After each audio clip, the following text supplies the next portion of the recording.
Viraj? Sorry.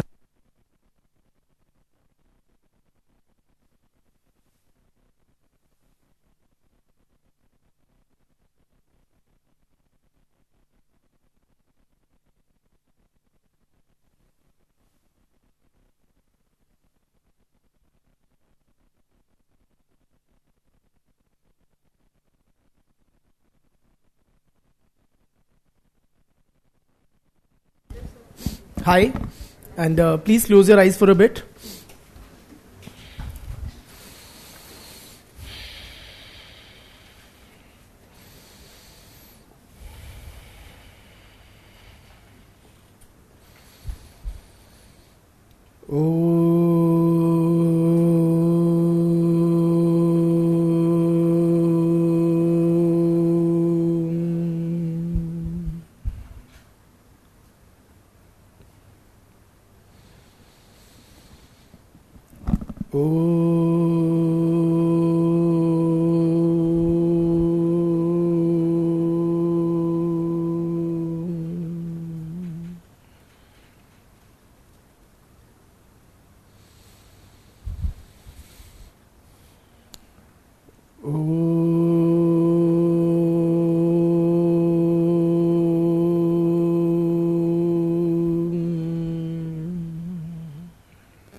So, a very quick recap to begin with. What did we study in the last lecture, Bitya? What is the name of his book?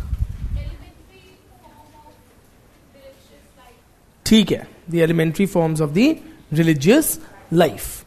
ठीक है, great. Then what did we discuss, brother? How does he define religion?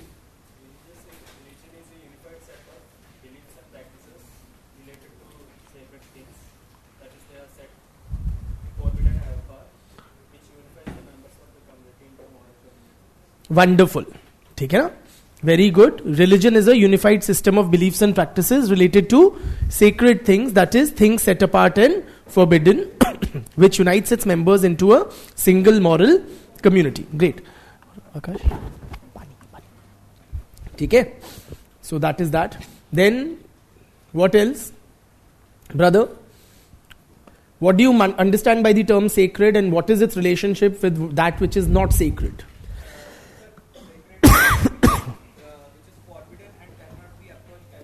Profane, according to Durkheim, is anything which is not sacred. Wonderful. And what is, brother, what is the nature of the relationship between sacred and profane?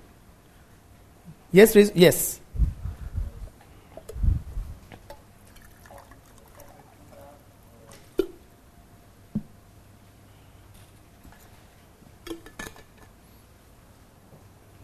नहीं revise किया बेटे?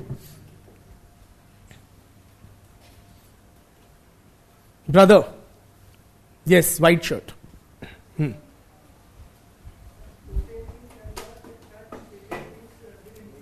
Sorry?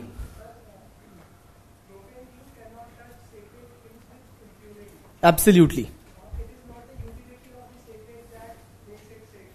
Wonderful. Wonderful. Continue, brother. Raise your hand.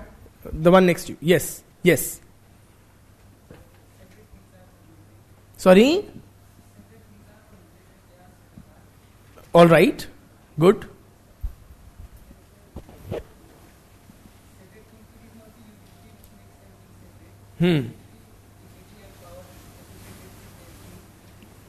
Wonderful. Wonderful. Or what else? At the back. Please look up. Yes. Tell me more. What are the functions of religion according to Durkheim? What are the functions of religion, beta? It unites. Absolutely. Very good. What else, Bitya? Yes?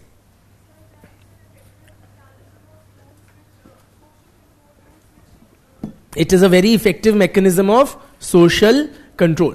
Also, guys, or as an aside, when I teach in class, I elaborate a lot so that you can understand these are new things for you and all. Also repeat a lot.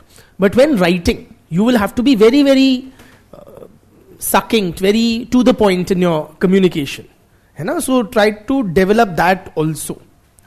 So religion is a very effective mechanism of social control. What else? Brother, yes.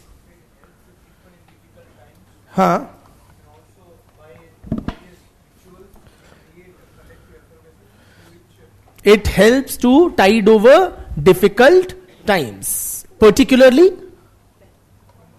to deal with the fact of death. Very good. What else?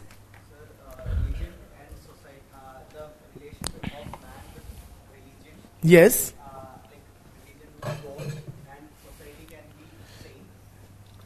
1 second. इसको restart कर दो. A lot of things sometimes work like that. नहीं? Give me a second. Try that. और यहाँ पे जो आपने ढूंढा था ना, उसको ही सही करो शायद. उनमें से 3-4 ऑप्शन है, तीनों चारों सिलेक्ट करके देख लो turn by turn. This might work. Yes, very good. So proud of you. Thank you. बस अब मत करो कुछ भी. छोड़ दो यही चाहिए. बट यहाँ पे हाय राम, नहीं यहाँ पे तो दिखना ही चाहिए. डुप्लीकेट कर दो. हाँ ठीक है, वंडरफुल. अभी इसको ढक दो, मतलब क्लोज डाउन कर दो. ठीक है, thank you. So where were we?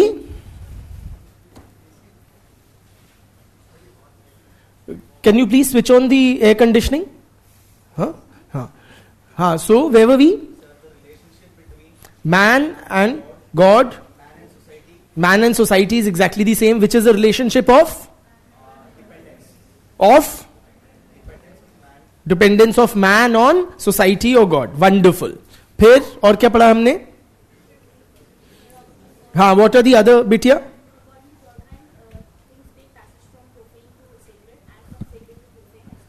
ठीक है. Through rituals. Great. और बताओ. Any functions of religion we've missed out on? सब हो गया? How will Durkheim interpret the collective chanting of Om that we do? Very good. It produces छोटी सी ही सही, but a collective effervescence. है ना? और what are the criticisms of Durkheim's theory of religion, brother?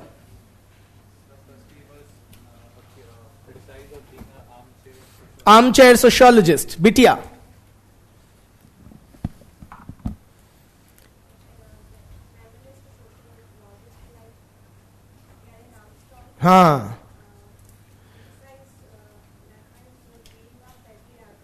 Absolute.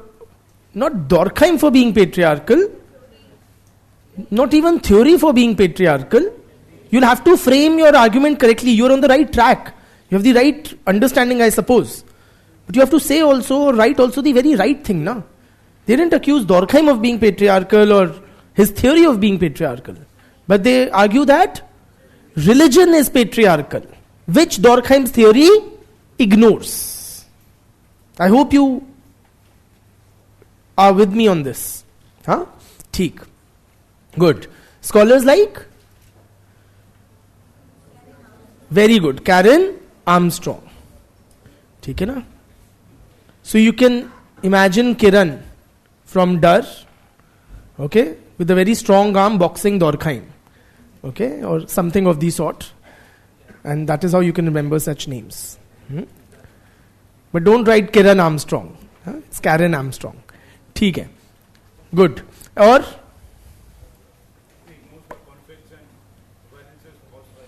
ignores the conflict and violence caused by religion. कहाँ होता है violence? इतना प्यार मोहब्बत ही तो होता है. कुछ एग्जाम्पल दो ना. Communal riots. Very good. और बताओ.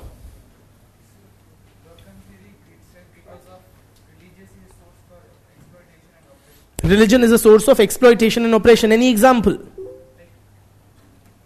Like?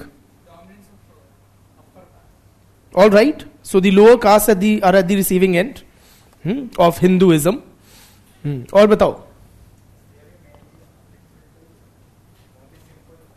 his theory is applicable more for simple societies, and he extrapolates from a simple society study that to armchair study to large scale complex societies or religions in general. Very good. Bitya.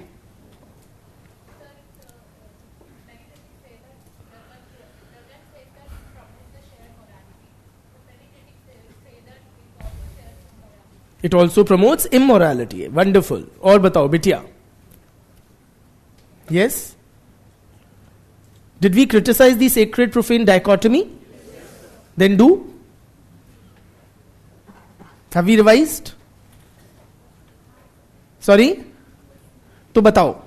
What is that criticism? Why do we criticize this concept of a dichotomy between sacred and profane that Durkheim has given us? Only?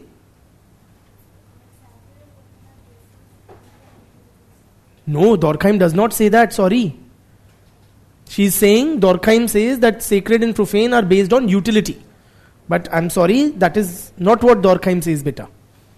He in fact categorically states it's not based on utility. What is the brother? Yes.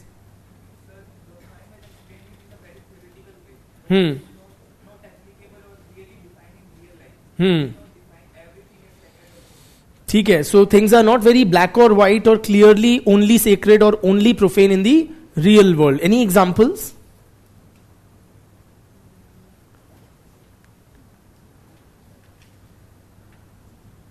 Brother, any example? Yes? He's so assured, you know. मैं तो absent था. आगे बढ़ो. तो brother? हाँ. So, say textbooks in Indian culture are considered with a degree of sacredness. Great. Or koi criticism? He was also criticized on the grounds that, critics pointed out that the Arunta society was united at the level of the tribe. Arunta society was united at the level of the tribe. If you were to go by Durkheim, the unity should have been at the level of the clan. Right? Because it is one clan which has its own totem. Are you with me? And totem is being worshipped, totem represents the clan, and so on. But critics point out that Arunta Samaj was united at the level of the tribe and not just the clan. In other words, there must be something other than the totem which is uniting the Arunta people. Are you with me?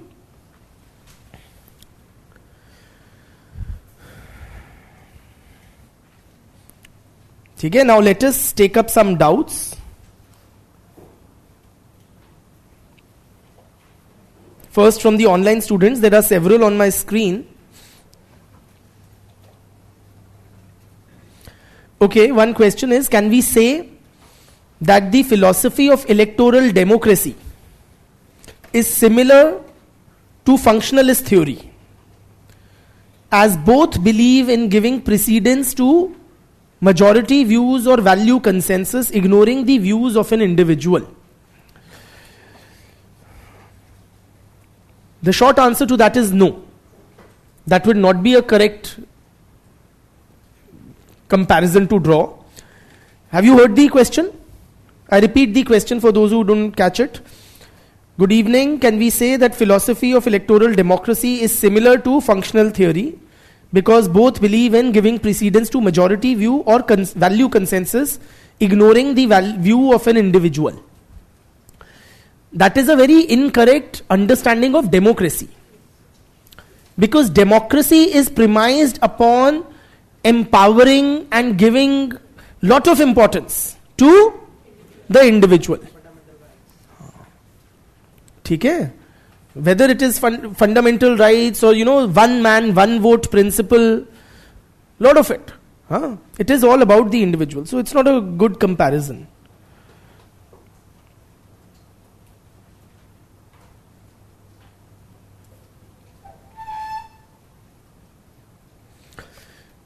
Another question is, Durkheim studied the religion of primitive tribes, which was actually quite simple, without any complex features like conflicts. then how can we criticize that he could not address the conflicts in religion?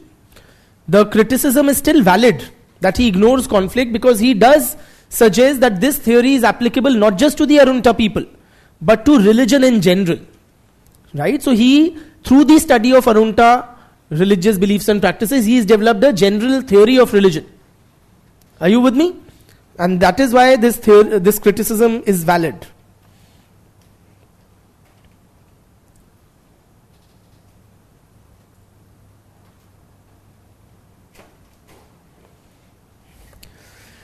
This theory is conservative or regressive. Can we criticize it like this? This theory is functionalist, so it does tend to gloss over the negative aspects of religions, and it tends to somewhat celebrate religion or highlight the positives of religion. So it is, supportive of religions as a social institution in that sense. Okay, to that extent, it can be regarded as conservative or whatever. Chaliye. Any doubts? Beti?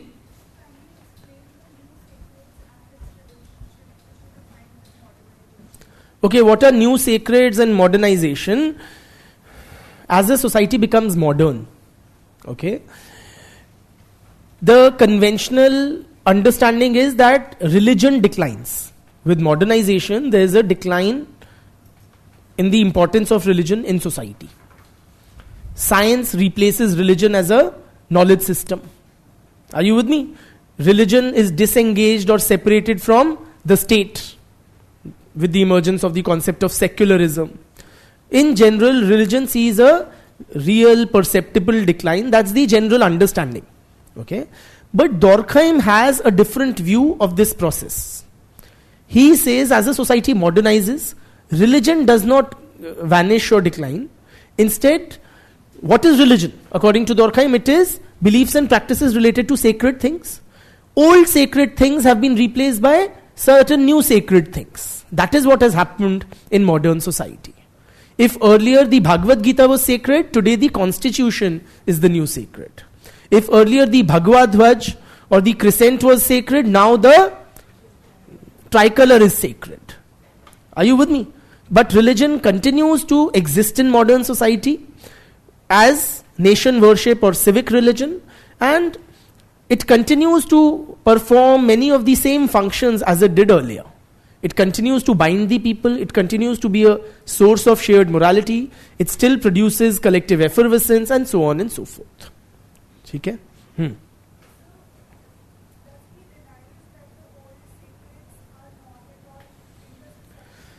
It's not, we don't write very blanket statements like not at all. So old sacreds, but their importance has declined perceptibly. Okay? Chaliye, ab chale aage. Quick questions, yes. Sir, here Amindra is saying that there can be fights between the clans where the members support the clan members, right? But then also the critic that he's not talking about fights. He does not acknowledge the conflict generated by religion. That is the criticism. Religion he views largely in a very positive light. And that's a very legitimate criticism. He almost writes in glowing terms about religion. Yes. The same question, like the Arunta tribe was united. You said right now that the Arunta tribe was united at the level of tribe, apart from the level of clan. So how this is a criticism of that? Okay, the question is, when we say that the critics say that Arunta was united at the level of the tribe and not of the clan. Why is it a criticism of Durkheim's theory? Because he explains the unity as arising out of totem worship. If that were the case, then the unity would have been manifested at the level of the clan. That is why. But critics point out, no, it also existed at the level of the tribe. Okay? Moving on. Okay? So from there we move on. And today's agenda is very important. We discussed today answer writing. Alright? Because this week you'll be getting your second assignment, and I didn't want you to go with that empty feeling कि बताया नहीं कि answer writing कैसे करनी है. So today's, if required, the whole of the lecture we'll devote to answer writing, or if left with some time, substantial time, we'll begin with the next topic under Durkheim. So give the heading answer writing.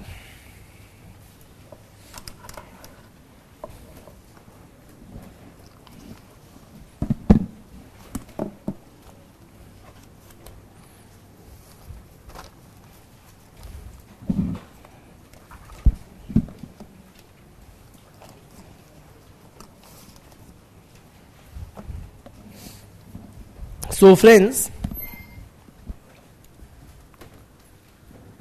how do I get rid of this? No. Okay.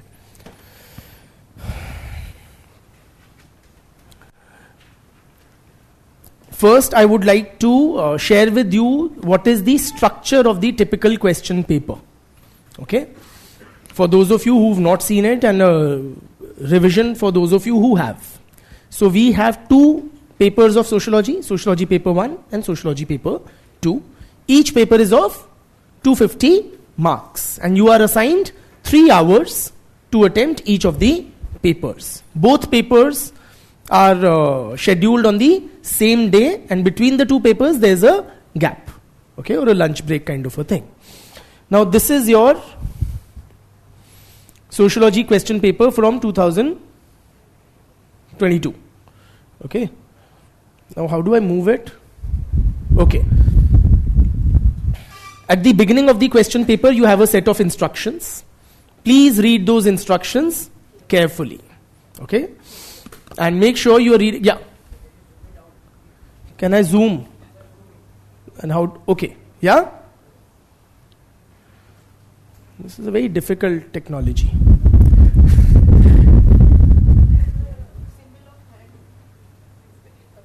तो हाथ से हो जाएगा, हाँ, ठीक है, wow, ठीक है. Now, in the question paper, let's say paper 1 or paper 2, either, same structure is there. There are total 8 questions which are there, divided into 2 sections, section A and section B. So you have 4 question numbers 1, 2, 3, 4 in section A. Question number 5, 6, 7, 8 in section B. Out of these 8 questions, you have to attempt 5 questions. Out of the 8 questions, you have to attempt 5 questions. Each of these 8 questions is for 50 marks. Each of the 8 questions is for 50 marks. When you attempt 5 questions, you attempt for total 250 marks, for which you are provided a time period of, 250 marks, 3 hours. Alright? This is what? This one. Okay.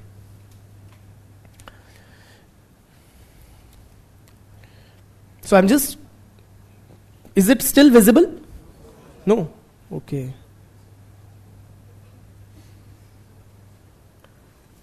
Okay?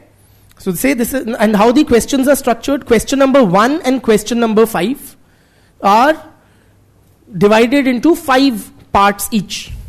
So question number 1 is like this, A, B, C, D, E. Okay? थोड़ा तो देखना पड़ेगा ऐसे करके. A, B, C, D, E. Each of these is for 10 marks. 10 into 5, 50 marks, question number 1. Same way, question number 5. Okay? And these 2 questions are compulsory. Question number 1 and question number 5 are compulsory.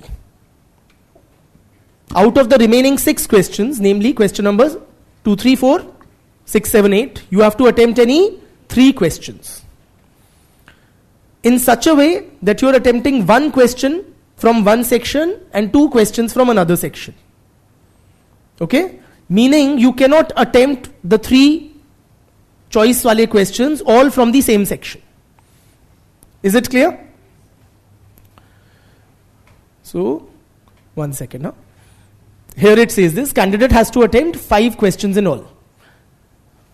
There are 8 questions divided in 2 sections and printed in English and Hindi. Candidate has to attempt 5 questions in all, 5 in 250, 250. Question number 1 and 5 are compulsory, and out of the remaining, any 3 are to be attempted, choosing at least 1 question from each section.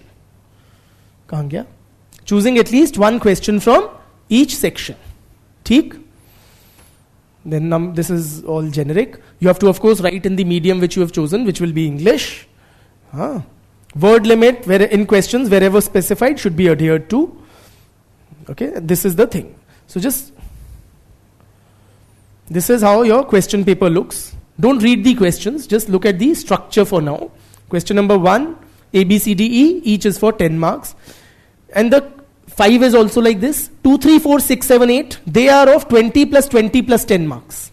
See, this is 2 is divided into all other 6 questions. Question number 2, 3, 4, 6, 7, 8, they are divided into 3 parts, of which 2 parts are for 20 each and 1 is for 10.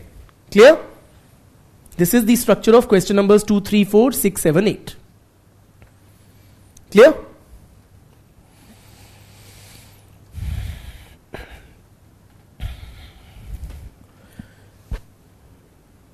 Simple? Now, how many questions you end up attempting? You attempt 5 10 markers for question 1, 5 10 markers from question 5, and then 3 10 markers from the remaining 3 questions that you select. Total 13, 1, 3, 10 marker questions you have to attempt. Okay? 13 questions of 10 marks each for 130 marks are 10 markers that you are attempting. Okay? Now, I'll quickly glance through this, but there's nothing to tell. Okay, I'm just showing you that third is also like this, ABC 20-20-10. Fourth is also like this, 20-20-10, ABC. Then is section B. Question number 5 is 10-10-10-10-10. 10-10-10, 10-10, 5 times. Okay. Question 6 is 20-20-10. 7 is 20-20-10. And 8 is also 20-20-10. ठीक है? इसका काम खत्म.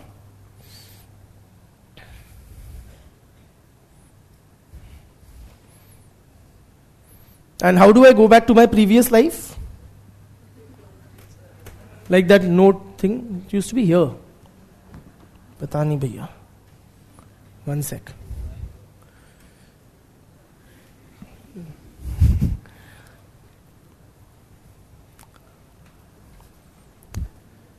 Okay, 1 second. Huh? This might work.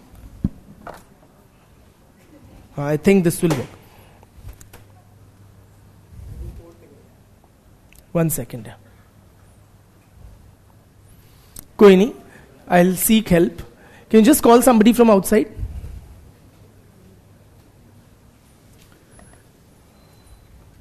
So this is what I wanted to show you about the structure of the question paper. That task is done. I think this should work. Yes, we are back in action. So you are attempting 10 markers, how many? 13.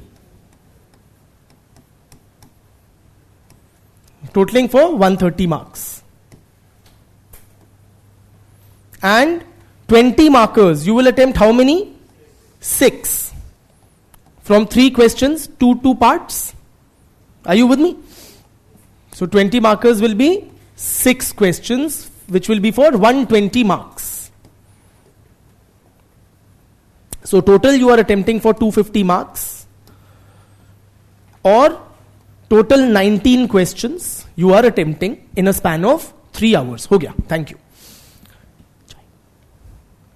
ठीक है? 19 questions, out of which 13 are 10 markers, 6 are 20 markers we have to attempt in a span of 3 hours or 180 minutes. Please write down.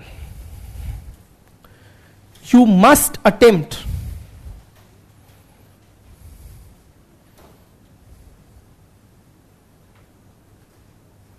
the full paper. Full paper meaning for 250 marks. 400 marks का नहीं करना. कहीं 8 into 50 सोचो 400 का करना है. But you have to attempt the full paper meaning full 5 questions for 250 marks you must attempt if you want to have any realistic chance of getting through. If you leave a substantial portion unattempted, that itself reduces your chances of clearing the exam substantially. Okay? And for that, something very important will be, two things will be very important. See, you have to do 19 questions in 250 minutes. Right? How much time, many of you would have written the first assignment, how much time did it take you per question? For a 10 marker question, how much time did it take you to attempt it? How many of you took, say, more than 15 minutes to write a 10 marker? Please raise your hands. ठीक है, a good number. How many of you took more than 20 minutes to write a 10 marker from out of these, I suppose? Anybody took more than 20 minutes? Some of you did. There are some more, I'm sure, but more hesitant. ठीक है. How many of you took more than 10 minutes? 10 to 15. Say 10 to 15 minutes. How many of you took less than 10 minutes to write a 10 marker per question? Less than 10 minutes? Almost only a handful. ठीक है. Now, how much time do we have in the examination? Simply, you have to attempt for 250 marks in 180 minutes or 3 hours. So for 10 marks, you get how much? If you do a straightaway division, 180 by 25, which is equal to 7.2 minutes you get by this straight calculation. Okay? Effectively, you have to write a 10 marker in about 7 to 8 minutes. So you need two things in the exam, very importantly. One is speed. The need for speed. So from whatever you are presently taking, 12 minutes, 15 minutes, 20 minutes, you have to bring it down to about 8 minutes for a 10 marker. ठीक?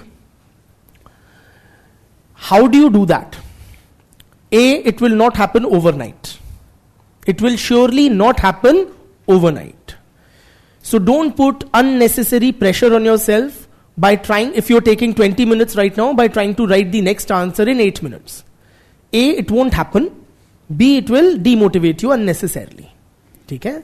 So what we do, we try to achieve this figure or this,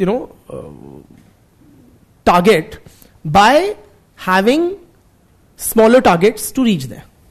So if we are taking 20 minutes or 15 minutes, whatever we are taking presently, say if we are taking 20 minutes to write a 10 marker, bring it down to say 15 minutes or 17 minutes, whatever.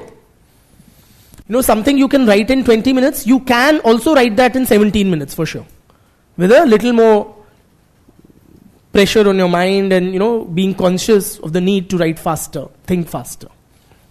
Once you have settled at that level of 17 or 15 minutes, then you bring it further down. Okay, जब उस पे हाथ बैठ जाए, then further down to say 12 or 13 minutes. Thereafter, it gets much tougher. So, then we will try to bring it down further to 10 minutes. Eventually to 8 minutes.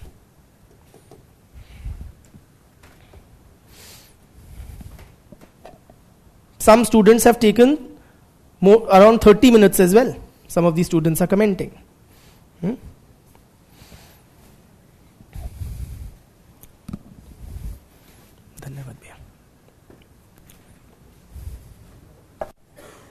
ठीक है? So have the gradual incremental approach to, but be very conscious of the need to develop speed. If you are casual about it, if you are unconcerned about it, then you will not reduce the speed, but you will not increase the speed or reduce the time taken, which you definitely, very definitely need to. So be very mindful, be very conscious of the need to increase your writing and thinking speed. ठीक? So ये incremental process हमें जरूर करना है. Do it week after week. Every assignment you write, try to do it faster than the previous one. If you think that the assignments alone are not sufficient answer writing practice, especially to work on the speed part, you can do other practice, say something, a very simple exercise. You're reading the daily newspaper, whatever editorial you're reading, try to summarize it in your own words in say about 2 UPSC kind of sheets. Okay? In the whatever target time frame you have for the week. ठीक है? तो daily आप editorial को लिखो summarise करके अपने शब्दों में. That will also help you develop written expression and also work on the speed. ठीक है? So one is to work on the speed aspect. Second is time management during the paper, during the exam, time management, or during your practice sessions also. This I am discussing solely with the objective of how do we complete the paper. है ना? अभी that is the sole concern. Time management. Now, one thing is, we need to be mindful that a 20 marker does not necessarily take twice the amount of time as a 10 marker. Okay? So instead of 7.2 marks for every 10 minutes for every 10 marks, what we can roughly have as a guide is कि for a 10 marker I will do it in about 8 minutes, and a 20 marker I'll target to do in about 12 odd minutes. So I'll do कितने 10 markers? 13 थे, right? This is how much? 13 8s are 80 and 24. 104 minutes I spent on the 10 markers, and about कितना हुआ? 12 markers 6 थे. Sorry, 20 markers 6 थे. 12 into 6 is 72. How much is the total? 176 minutes. You have 180 minutes. Say 4 odd minutes for the miscellaneous stuff, writing your roll number, etc., glancing through the question paper, selecting the questions and all of that. So, all of that, है ना? ये सारी miscellaneous activities के लिए. So about हम इस तरह से इसको देख सकते हैं. ठीक है? Secondly, it is also difficult in the examination hall to time yourself for every question. So what do? You have a 3-hour time frame. May I clean it? So you have a 3 hours time frame, which is 180 minutes, which is 6 slots of half an hour each. ठीक है? Each half an hour, you should target that you are writing in 30 minutes, you are writing or attempting paper worth 40 marks. If in each half an hour we are attempting paper worth 40 marks, then in 6 half hours we will attempt how much? 6 into 40 or 240 marks. In the last half an hour we can always catch up and attempt an extra 10 marks. Clear?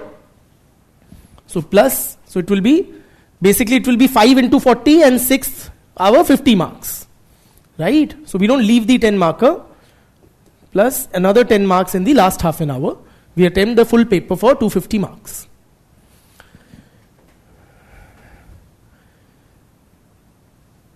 The most crucial and the most challenging is which half hour? The first half an hour. So you should be very conscious of trying to write 40 marks worth in the first half an hour. If you are able to do that, rest of your time management during the paper will be much smoother. Much smoother. Otherwise, you will always end up racing against time, catching up. First half an hour में अगर 40 minutes का लिख लिया, you will be much better paced. Reason is, typically in the first half an hour, we are much slower. We are, picking up momentum, or we are also of the mindset that your first few answers should be like really awesome. कि examiner की तबीयत खुश हो जाए. First impression is the last impression. And वो ना मुझसे इतना प्यार हो जाए उसको कि बस सारे नंबर मुझी पे न्यौछावर कर दे. That is not how the examiners do it. They do it in the evaluation in a fairly mechanical manner. उनको आपसे प्यार व्यार नहीं होता. ठीक है. आप उसमें प्रेम पत्र भी डाल दोगे तो भी नहीं होगा. गुलाब का फूल डाल दोगे, पैसे डाल दोगे, तब भी नहीं होगा. ठीक है. सो please ensure that in the first half an hour you are able to attempt 40 marks worth. Now, in general, it is far easier to do 2 20 markers than do 4 10 markers in the same time period. Far less challenging. सोचना मतलब एक ही बार पड़ता है. Are you with me? And then even it doesn't. So if you say do 2 20 markers in 12 minutes or even 13 minutes, the first 20 markers, 220 markers. And you still have 3-4 minutes in the first half an hour. So say you will also, see, a lot of people end up doing the 10 markers or question number 1 first or 5 first because there's no application of mind needed. These have to be done compulsorily. So you're like, कि चलो लिखने शुरू कर देते हैं. It's an automatic choice which has been made for you. But if you can devote the first few minutes to selection of the choice wale questions, which 20 markers you will attempt, then you can attempt 20 marker questions, and that will help you to a very good extent in completion of the paper, okay, or in time management. Theek? Am I going too fast with the whole thing, or we like together on this? Are you able to, or no? Sach batao, why is so much silence then? Are you able to understand, very frankly? Or do I need to repeat anything? I'll do so gladly. Sure? I am suggesting that it is generally, it may be advisable to do 20 markers in the first half an hour. Because doing 4 10 markers will be far more challenging. Okay? The only thing is you will need to be able to decide which of the questions you are picking up out of the 6. Which 3 you will be picking up. Okay? That also I wanted to show you, but now I have disengaged it. So what you get in the exam, you get 2 things. One is a question paper which I showed you. Yeah, I showed you the question paper. You also get something called the question cum answer booklet, QCA, which is what? Which is where you write your answers and you submit that booklet to the UPSC and it is evaluated. In that booklet, you would have instructions, etc. in the first page and a column for marks and all. And then you would have a question mentioned, and below that there will be empty space. Empty space below that. Okay? For a 10 marker, you get 2 blank pages. And there are margins on both sides. If I can, should I try connect adventurously? Let me try if it works. Otherwise, I'll just have eaten up a bit of your time.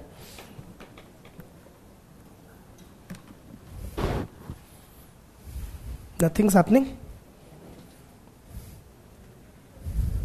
Just give me. Is any student adept at this? If you can come forward. Anybody?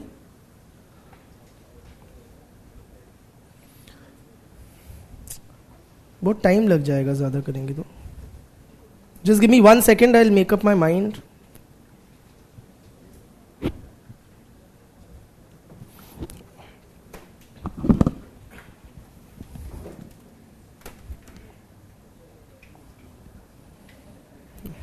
This? Not this. Where is the input? This? This? This. Now?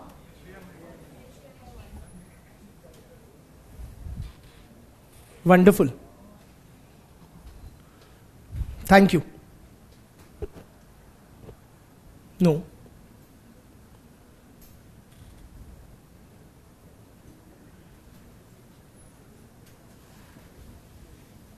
Yes. नहीं हो गया. Thank you. So this is a sample question cum answer booklet downloaded from the UPSC website. This is what you will be submitting, or you will be writing your answers in and submitting to UPSC. So there you have the instructions. Okay. You write your name of examination, medium, roll number, instructions, write your roll number, blah blah. Okay. Of course you should read them. No, don't take them casually, the way I am. And then you have the question paper specific instructions, same as that were mentioned in your question paper. 8 questions, out of which you have to do 5, etc. And this is how it looks like, where you write that section. Okay. Answer the following in about 150 words each, 1A, and then the blah blah blah. Okay. And there you have empty space. This is how it looks like. On both sides you have margins, and it is categorically mentioned, please, candidates must not write on this margin. So please follow the basic instructions that the UPSC gives you. है ना? So for a 10 marker you get 2 pages, 2 blank sheets, or 2 sides of a page. For a 20 marker you get either 3 pages or 4 pages. Either 3 pages for some 20 markers and 4 pages for other 20 markers. Okay. In the recent past, they have been giving 4 pages for the 20 markers in paper 1 and 3 in paper 2. But they have been known to change this also. Some years they may change it. In this particular specimen that they have displayed on their website, in the same question paper, some 20 markers have 4 pages and some 20 markers have 3 pages. In other words, UPSC has not committed itself in writing to any particular this thing. So be prepared to write in as many pages as you get. The pattern that we have seen till now is 10 markers have 2 pages, 20 markers have 3 or 4 pages. Okay? And the question paper that I had shown you, that you carry home with you. The question cum answer booklet you submit it to UPSC, to the invigilator. Okay? God, so tough. Now where do I go? Here.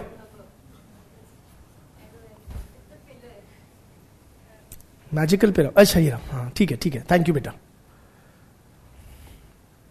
Very good ठीक है so we write in these question cum answer booklets या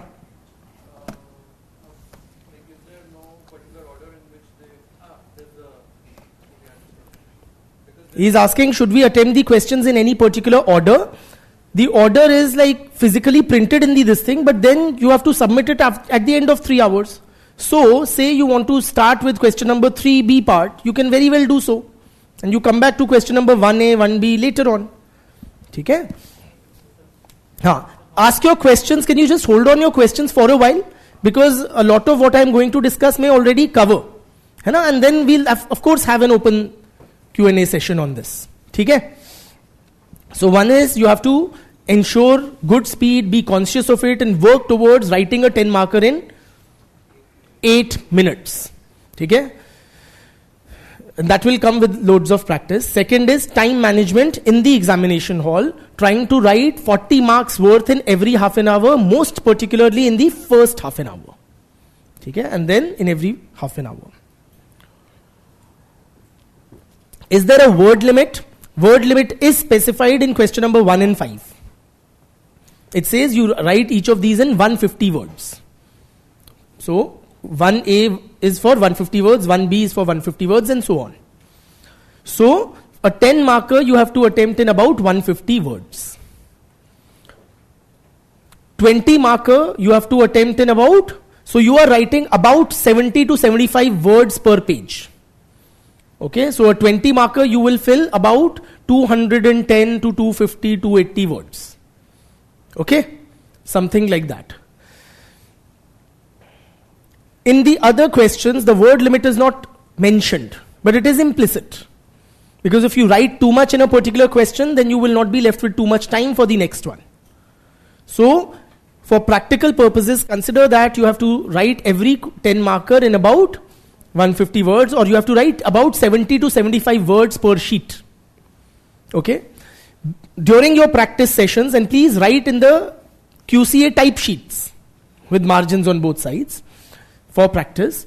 And while or during your practice, you should have an idea how many words you write per sheet, UPSC type sheet. You don't sit and count your words in the examination hall. You do so now during practice. Some people have a natural handwriting that they write more, say 100 odd words in a sheet. Okay? So if you write 2 sheets, you end up writing 200 words if you use the 2 sheets fully. That will not be good in the sense you will be left with less time for certain questions. Okay? So what you will have to do if you're writing too compact and more words per sheet, you will have to slightly try to modify your writing style, write with space between words and between lines, so that you end up writing about 70 to 80 words per sheet, per page. Okay? So know that, have a clear idea how much you are writing as per your natural writing style, and if needs working upon, then work upon that. Any idea? Do you guys have an idea? Have you counted, done this exercise by any chance? Are you aware, like, what is your natural this thing? How much are you writing, like, in a page? 110 per page. 5 words per line, and I was getting like 23-24 lines. So 100 plus 110 odd words. You will definitely need to work on this aspect. कि खुल्ला खुल्ला लिखे, etc. अच्छा. What else? Now coming to this was the basics. Now coming to what is expected of you, how you have to attempt the questions. First and foremost, what is expected of you is what you need to ensure in your answers. What you need to ensure in your answers is relevance.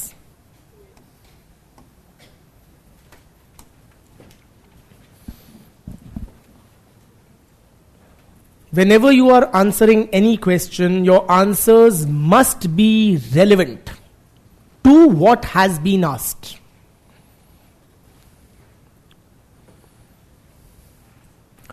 If you write something tangential or something, which is somewhat connected to what is being asked, if you go with a preconceived model answer in your head, कि अगर Durkheim की theory of religion पे आएगा तो मैं ऐसे लिखूंगा, then you will not be able to write an answer which appears relevant. Please appreciate. The way you answer the question, the way you frame your sentences will have to be a function of what the question is asking you for.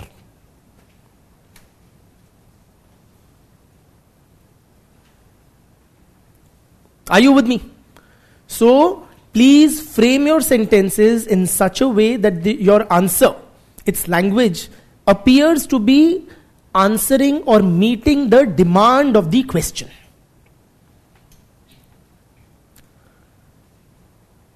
हम notes form में पढ़ रहे हैं और पढ़ते हैं और ऐसे ही पढ़ सकते हैं. But questions will be more specific than that. So your answers language has to be in response to what is being asked.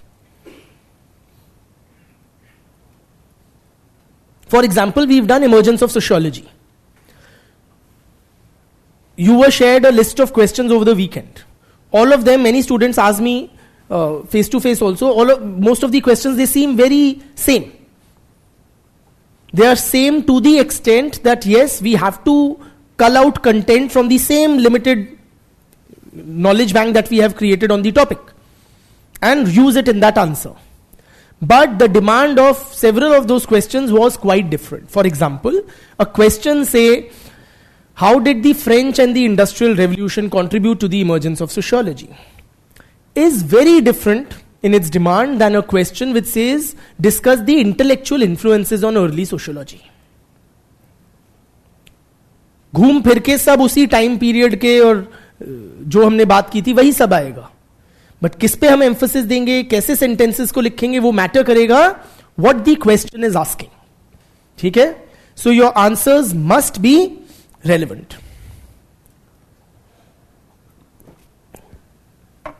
You don't get marks for writing on the topic or about it. You get marks for meeting the demand of the question.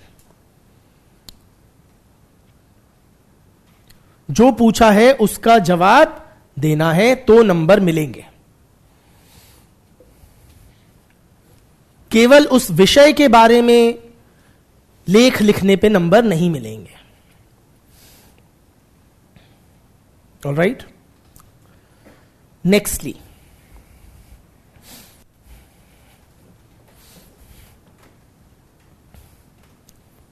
make running notes whatever you wish to. ठीक है?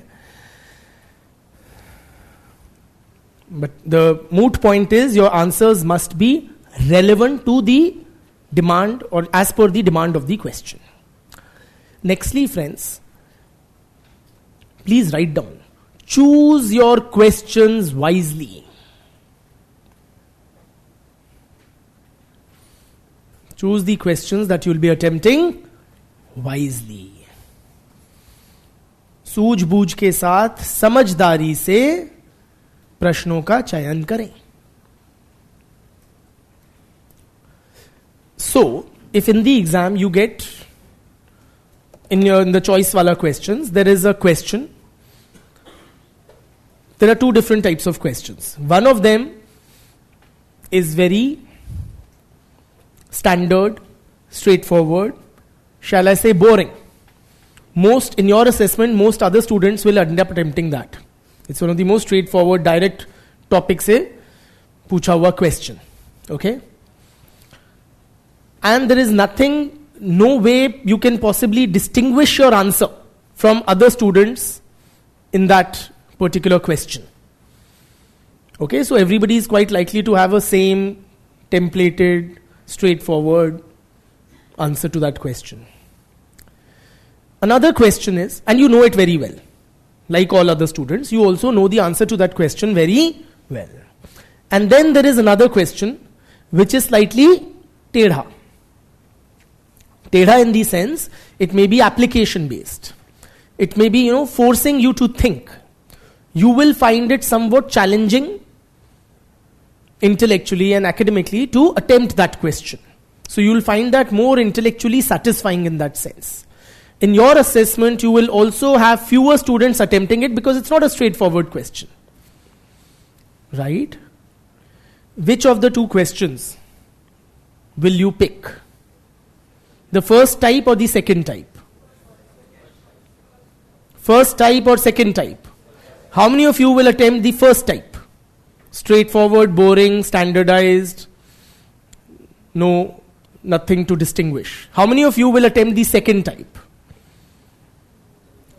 It is my earnest suggestion, please attempt the first type and not the second type.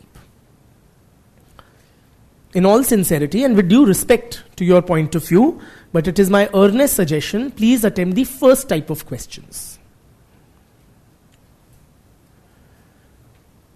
Your whole approach to this examination or the sociology paper should not be to stand out in the crowd. It's not about,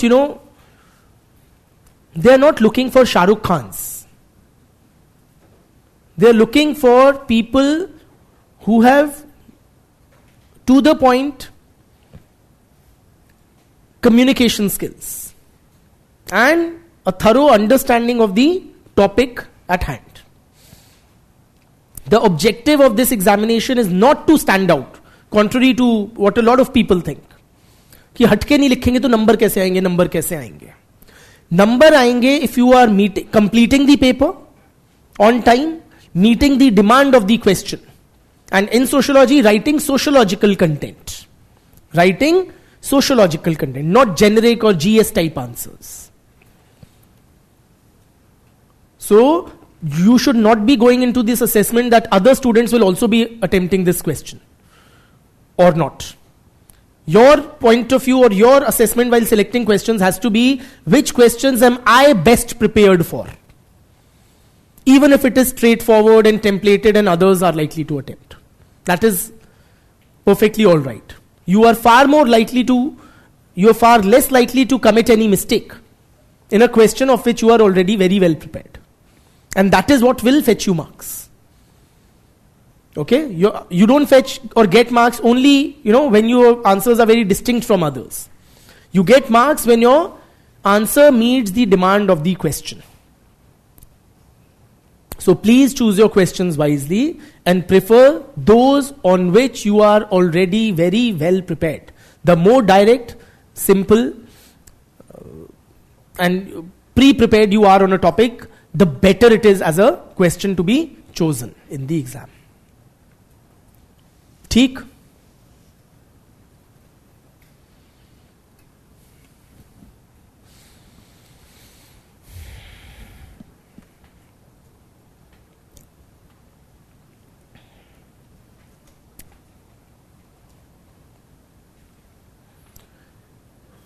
Nextly, your answers should have a proper structure.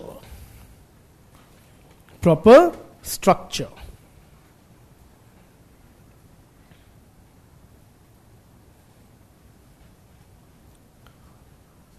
बहुत सुना है ये, but इसका मतलब क्या होता है कि अच्छा स्ट्रक्चर होना चाहिए. इसका मतलब we have all been told in childhood. What is the structure of a good answer? There is an introduction. Then body में क्या होता है? Divided into different paragraphs, and at the end there is a conclusion. यही तो है structure. अब इसमें हमें करना क्या है? करना ये है, A, you need to ensure that your introduction and conclusion is proper. And I'll discuss what is a proper introduction and a proper conclusion.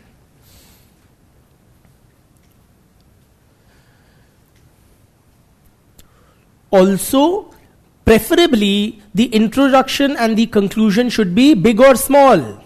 Small.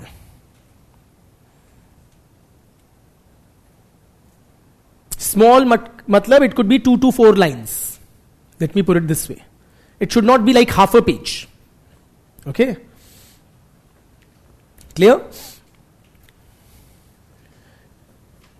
And then your answer should be divided into different paragraphs. But obvious. Now, how do you divide an answer into paragraphs? Paragraph नया कब शुरू करते हैं? कब करना चाहिए? Yes.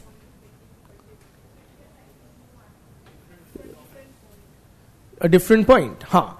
देखो, a lot of us, including those who are suggesting these right things, a lot of us end up making a new paragraph when we think काफी बड़ा हो गया, कि अब हो गया, अब नया शुरू कर देते हैं, तो बस automatically हम एक लाइन छोड़ देते हैं and एक नया पैरा शुरू, which is not a very good way of breaking into a new paragraph.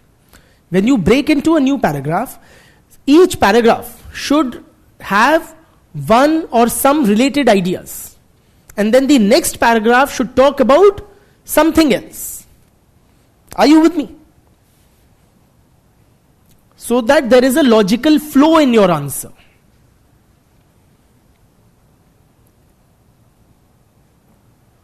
Are you with me?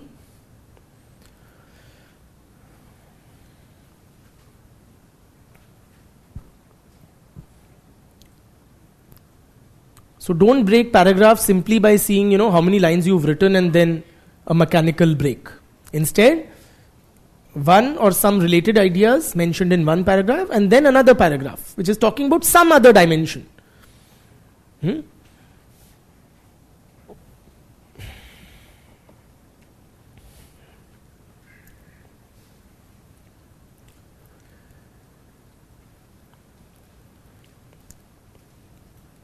Nextly, let us try to appreciate how do we identify the demand of the question from the various, what are they called, keywords or cues that are provided in the question.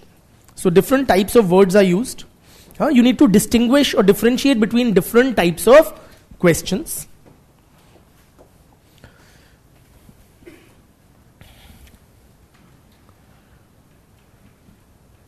For example, the question, sociology is the scientific study of society. Full stop. Elaborate. is very different from the question, sociology is the scientific study of society, full stop, critically analyze. The two questions expect different things from you. You need to be very clear in your mind. Okay? So you need to be able to distinguish between these phrases or keywords and identify what the question is exactly or really expecting from you. Theek? So one type of keywords that may be used, I'm discussing different types of questions.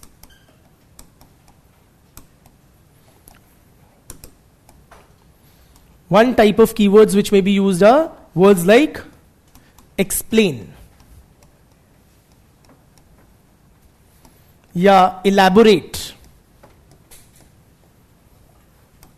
या elucidate,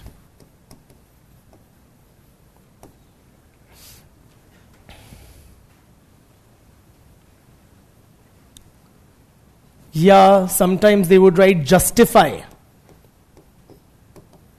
Used rarer, but it is there. So if there's a question, elaborate or explain Durkheim's theory of religion. What are they expecting of you? Whose point of view do you have to write in this answer? Durkheim's point of view. As if you are Sakshat Durkheim.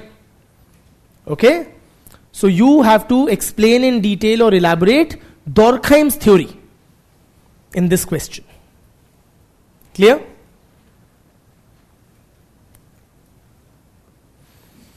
Elucidate means to make lucid or to make clear. Right?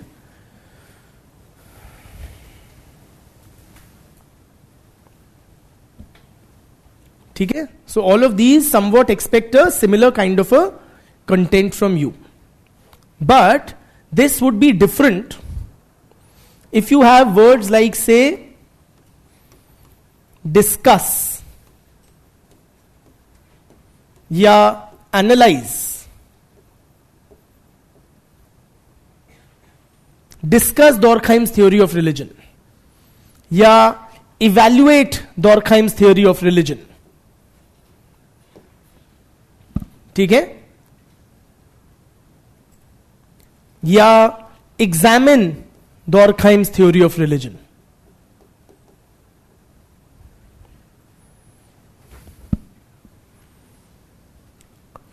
Here, what are you expected to write?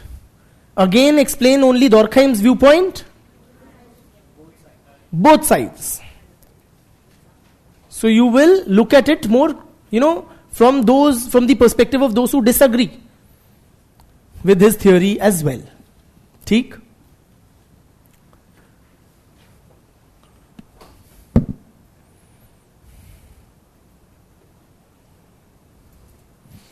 Online students, you are throwing a lot of questions at me regarding answer writing. Please hold them for now. I am not answering or taking any questions, whether online or offline, just right now. First, I'll say whatever I have to say, which will answer a lot of questions that you're asking. After which, I'll ask you to answer any questions which are still remaining. I said, when a question is, prefaced or ends with a word like discuss or analyze, evaluate, examine, then you have to bring both sides of the debate.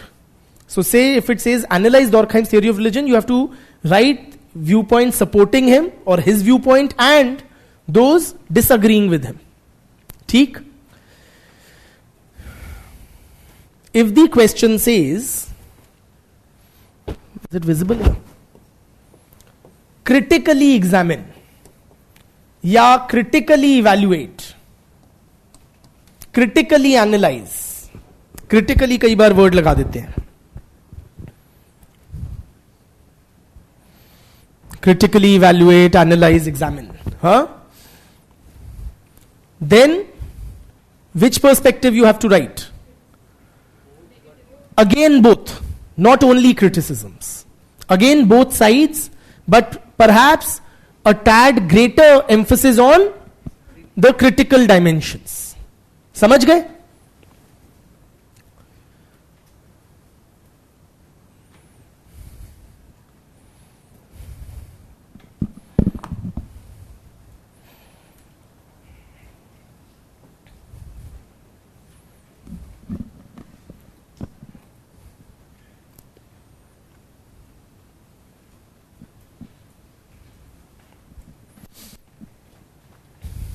Clear?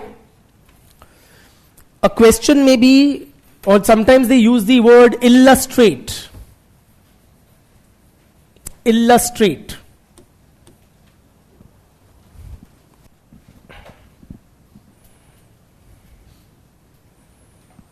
What do you mean by illustrate? That you kind of pepper it with examples. You give examples to kind of, buttress that claim, whatever is there in the statement.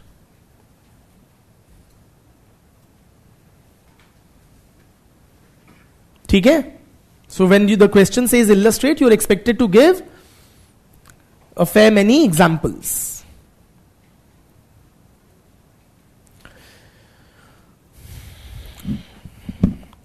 Sometimes they may give you a question which says, in your view, is sociology a science? Or does it use the, is the scientific method applicable to sociological research? Then, what do you write? Your view or scholarly viewpoints?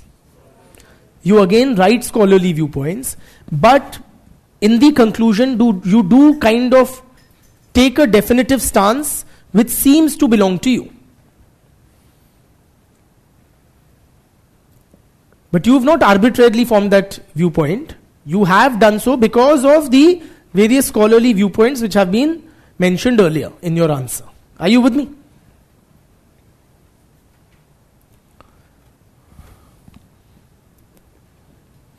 So when it says in your view, you do own up to the position that you take. Take.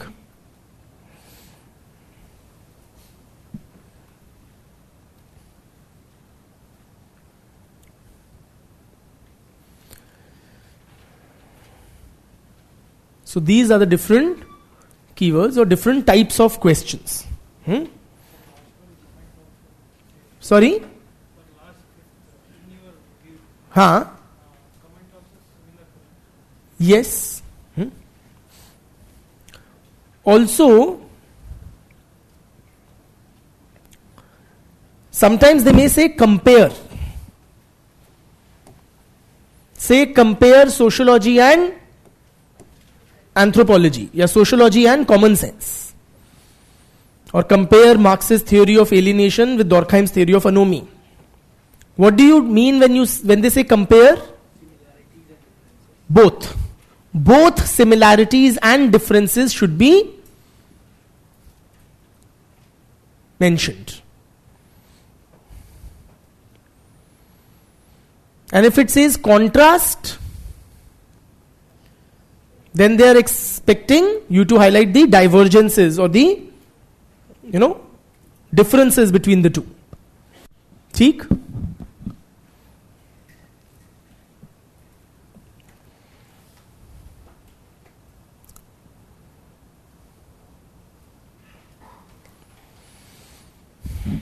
Justify would be something like in the first category, elaborate, etc.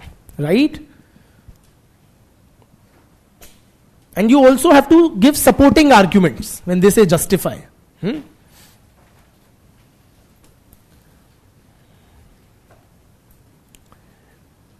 So this is that. Or kya? So when you comment, again you give different sides of the viewpoint, okay, and then you end up with a conclusion which is seemingly yours. ठीक है?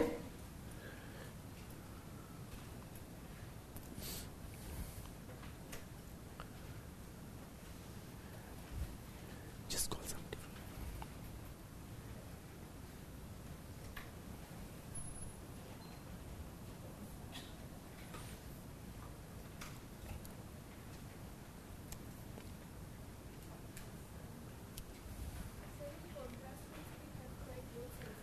Contrast expects you to highlight the differences. Highlight the differences. I'll have to wait for these students to come back whom I had asked to.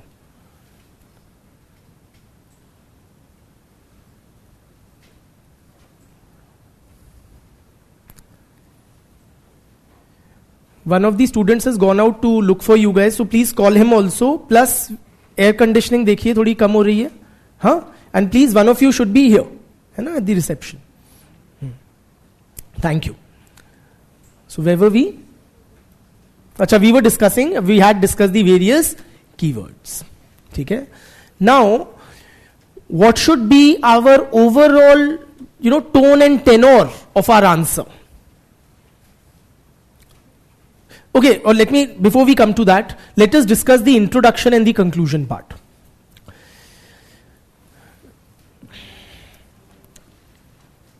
Please appreciate these should be preferably brief, though it may not be possible in all questions, but preferably brief. Okay? And it is important to have both in the answer. A lot of times, lot of students abruptly end an answer without a concluding paragraph.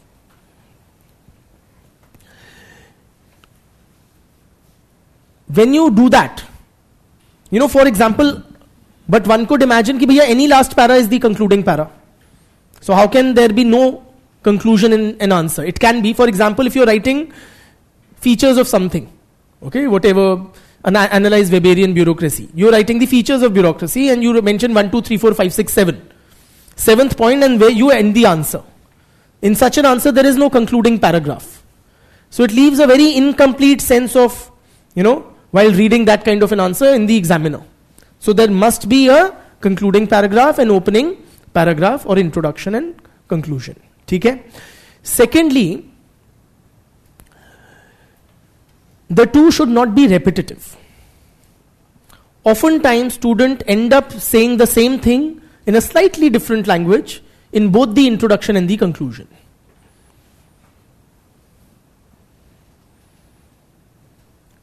Which is also a reiteration of the language of the question.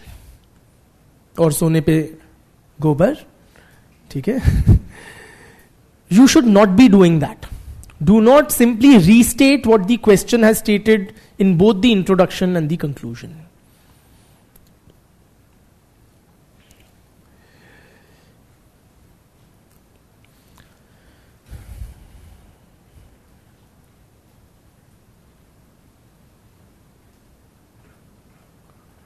While, let's say what the introduction should be. Introduction should be somewhat holistic. Holistic matlab covering all aspects of the question in a nutshell, in brief.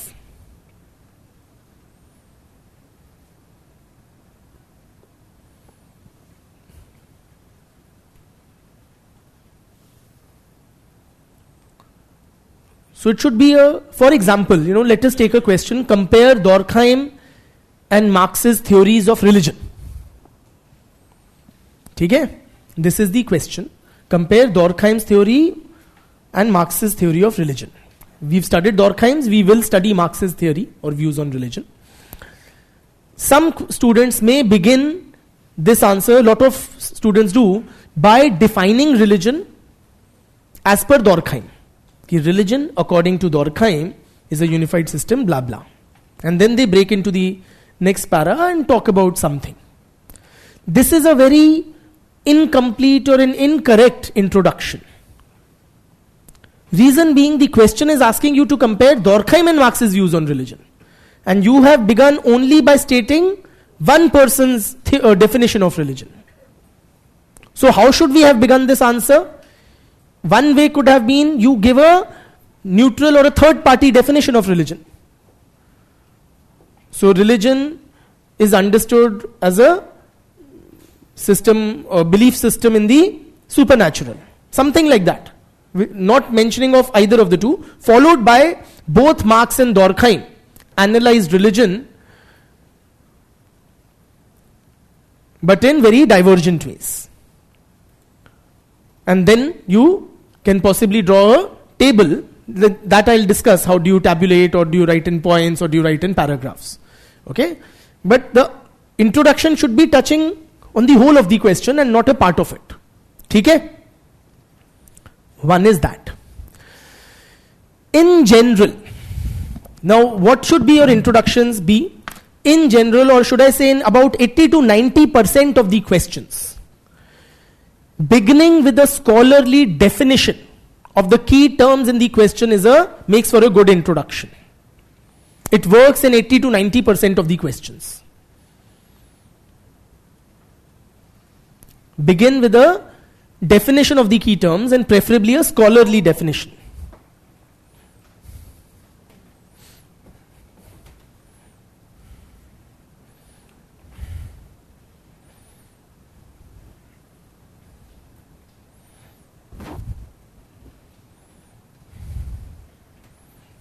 ठीक?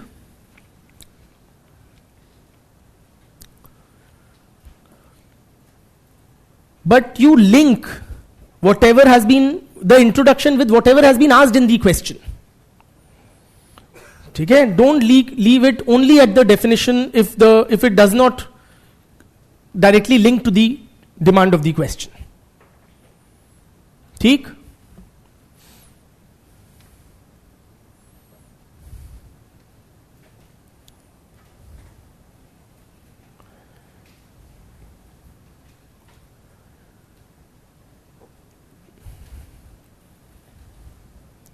In the conclusion, now please appreciate the importance of the conclusion. It is after reading the conclusion that the examiner awards you marks. ठीक? So it is very important part of your answer. A, the conclusion should not be only restating what has been stated already in the body of the answer. It should offer something new to the examiner. कि आधा number उसका भी मिल जाए. Lot of times we end up repeating. Don't repeat, but offer something new to the examiner in the conclusion.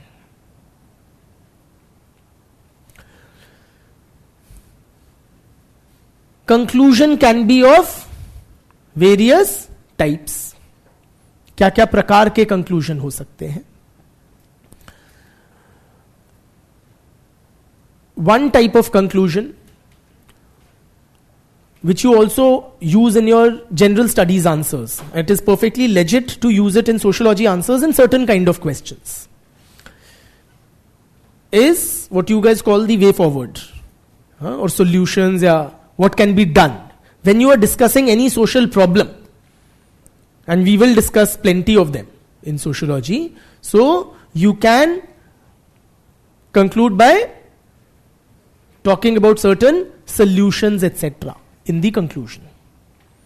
Say you're writing about position of women in society and you're writing about patriarchy, this and that, then what needs to be done or what steps can be taken to empower women.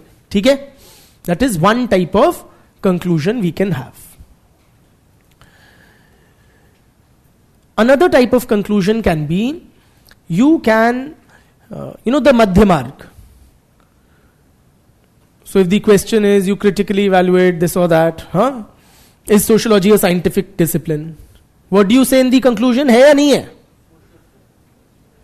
You write something of the sort that, contemporary sociology has moved beyond the positivist, anti-positivist debate and uses a multiplicity of methods. We'll call it later triangulation, there's a specific word for it, where we use multiple methods, both scientific and non-scientific.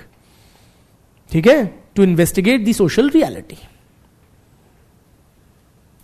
Objectivity pe likh rahe ho, you've studied at length, different views on objectivity. What will you write in the conclusion? The question is, short note on objectivity in sociological research. हो सकती है नहीं हो सकती? तो क्या लिखोगे? In the body of the answer, you write the various views that we've discussed. Say Weber for conclusion. Are you with me? So there you've given the non-positivist, Derek Phillips type views, positivist, Comte type views, critical sociologist type views. Conclusion mein Weberian. He's like middle of the road guy. Sounds quite reasonable also. But uske liye you have to be mindful. If you exhaust Weber in the body of the answer, then you can't repeat in the conclusion. Or that won't fetch you marks. ठीक है? So हमेशा कुछ बचा के रखो for the conclusion. So something of the sort. Another type of conclusion. You can talk about, say,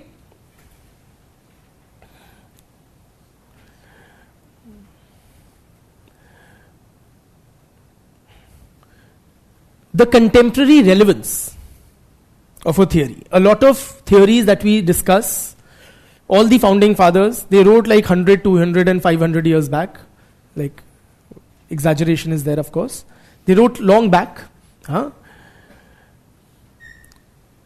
So in the conclusion, we can talk about whether their writings are relevant in contemporary times.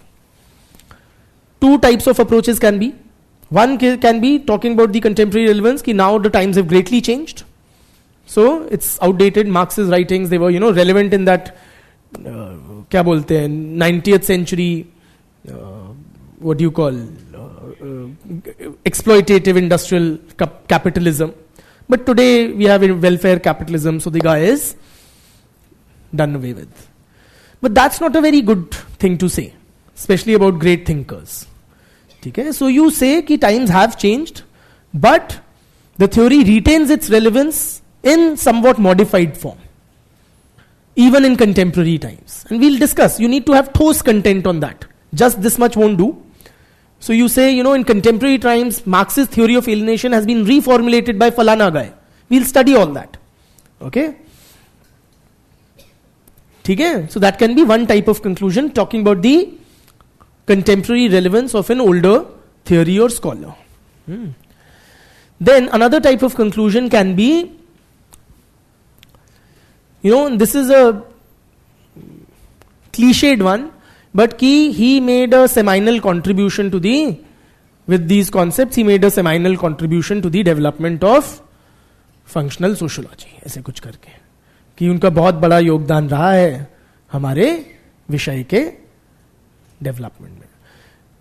It's okay, it's a fine conclusion, but don't overdo it. I've seen a student, he wrote in almost every second answer, seminal contribution, seminal. So that is, that shows non-application of mind.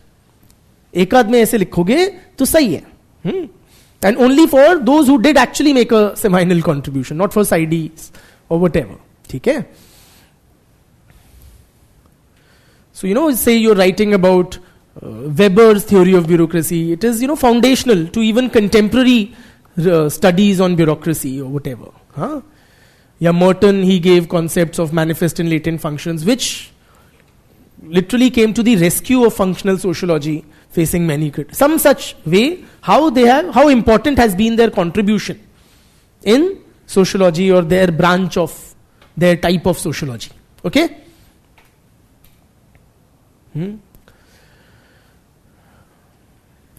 इस सब type के हम conclusions कर सकते हैं.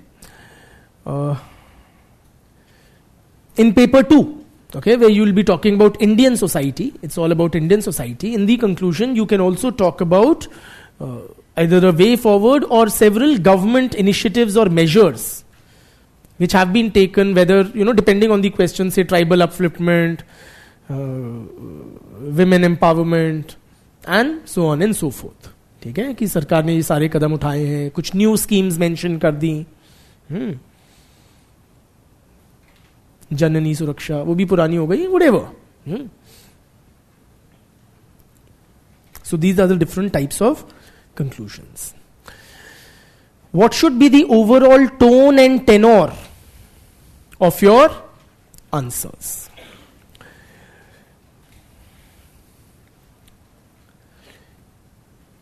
A, they should appear sociological. In the sociology paper, they must appear sociological. Your answers should appear sociological, and how you make an answer sociological, I'll discuss in just a while. But it must appear sociological, not GS type.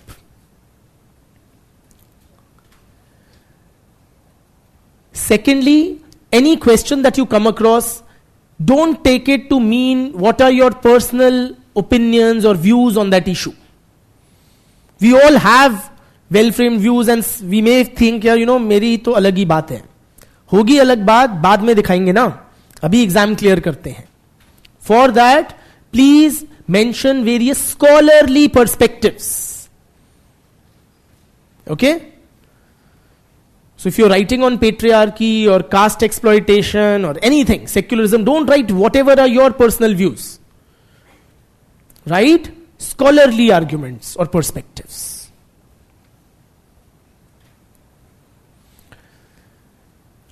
Sometimes or a lot of times students have asked me, can we criticize government or governmental measures in the papers? Can we or can we not?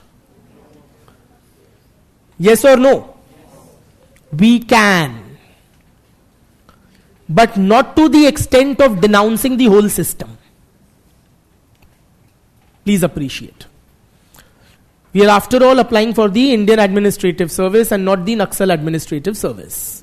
ठीक है? So, we can't say सारा system ही fraud है. Your tone and tenor should be that lot of governmental measures have been taken in this regard, whether it is women empowerment, tribal development, upliftment of lower caste, Muslims का भला, समाज के सारे शोषित वंचित वर्गों के भले के लिए सरकार ने खूब कदम उठाए हैं. But there are problems in implementation. There are gaps or lacunae. Yes or no? In perhaps the legal framework as well, etc. And don't then just stop at criticizing. You should have somewhat of a solutions-oriented approach. हम social activist नहीं बन रहे हैं, हम administrators बन रहे हैं. Social activist का काम होता है सिर्फ कमियां निकालना, नारेबाजी, झंडाबाजी, all of that, प्रदर्शन and all that. Lot of sociology, those who study sociology do get into social activism. But then that's not what we are here for. We are to become a part of the administration, so you should have some sort of so your overall tone and tenor should be that several steps have been taken, but there are a lot still needs to be done. And this is what we can do, possibly. Solutions-oriented approach, appreciative of the steps which have already been taken, and highlighting any discrepancies as well. ठीक है?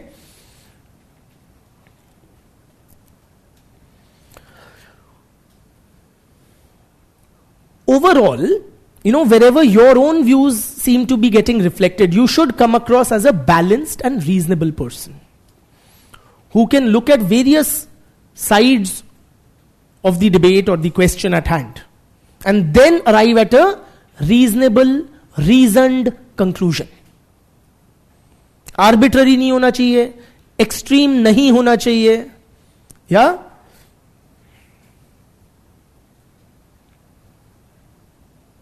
Also, your writing should reflect a certain appreciation or sensitivity to the concerns of the marginalized sections of the society.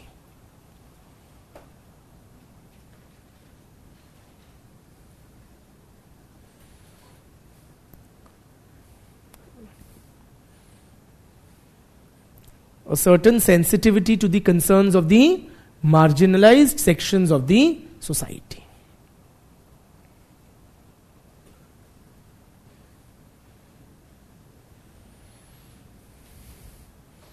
So some things are taken as a given. Unless the question itself demands, you don't question their existence. For example, if you get a question on patriarchy, assume it does exist, or that's your should be a broad approach. You don't say कि ये तो feminist षड्यंत्र है आदमियों को दबाने का. These feminazis and their fake this thing, women filing false rape cases on men. Men are really the victims. So don't be a meninist while writing on patriarchy. Right?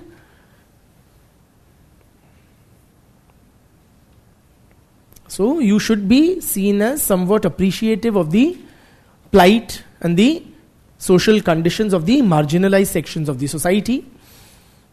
Whether it is women, whether it is the lower caste, whether it is tribals, whether it is the religious or ethnic minorities, whether it is sexual minorities or LGBTQIA+, and so on and so forth. ठीक?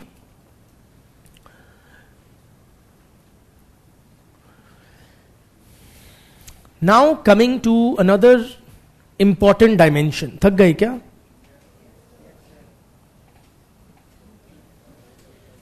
थक तो गए. Let me bear with me, हम भी थक गए, क्या करें, पर जीवन है.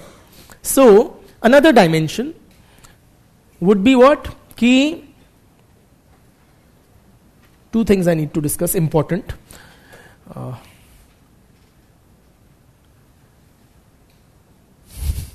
Let me first take up how do you make your answers sociological. ठीक है, sorry, हाँ. So how do you make your answers or distinguish them from a GS answer? How do you make your answers somewhat more sociological? Okay, as follows. So there are different ways in which you can make your answers sociological.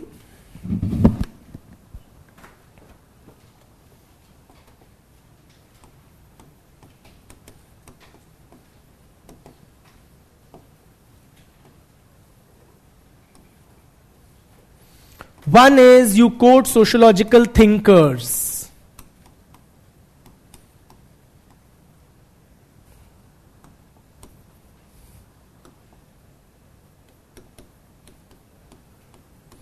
So while writing on, say, objectivity, you say Derek Phillips says that, and Weber says that, and Compton, Durkheim are of this view.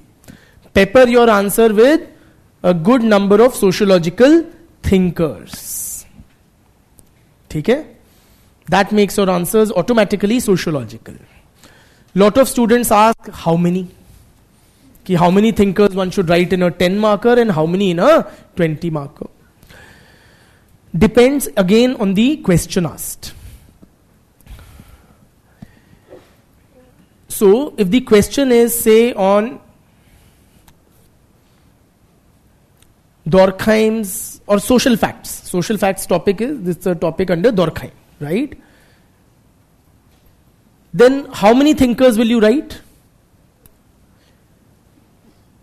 Bulk of your answer will only talk about Durkheim's views. And perhaps, if you have one or two critics, you may mention, at best. Are you with me? So there will be several such topics where you have only one or two thinkers, which is acceptable.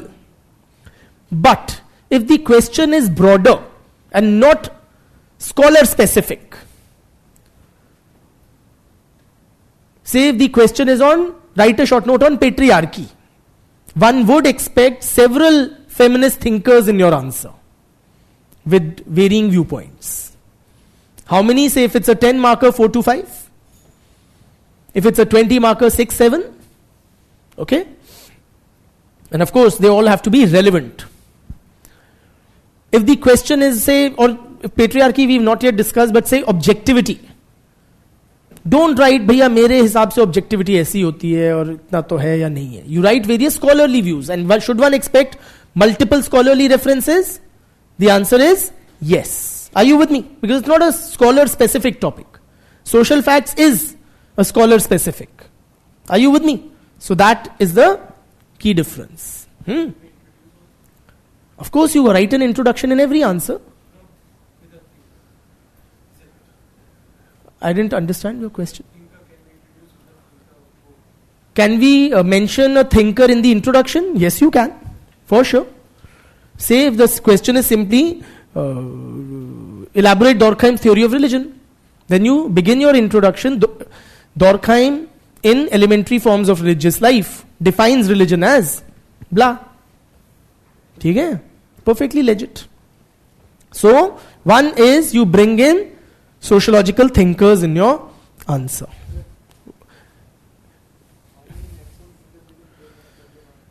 How many maximum thinkers? See, even if it's a broader question, I mean 7, 8 would be more than ample, would be more than sufficient. What is far more important than the number of thinkers is their relevance. Thinkers chepe hue nahi lagne chahiye. Lot of times because of this emphasis on incorporating thinkers, students actually make up thinkers. Don't do that, or do so at your own peril. Okay? Or don't mention, those who are very tangentially related. Are you with me? Specifically on the topic at hand, you include those. So they should be very relevant to the question. Secondly, Now, there may be topics, there will be topics, no matter how exhaustively we prepare, where you do not have thinkers. Where you do not have thinkers. Okay? What do you do in that case? You can still try to bring in various sociological theories or perspectives.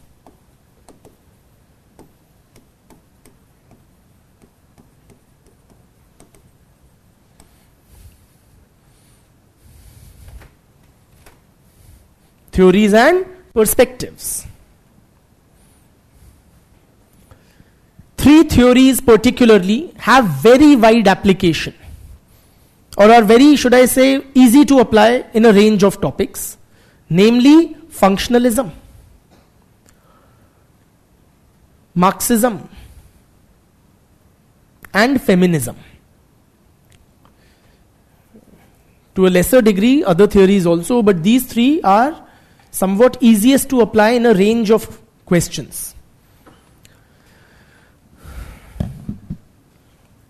Very broadly, friends, what does functionalism say? If it has to explain any phenomena, what will it do?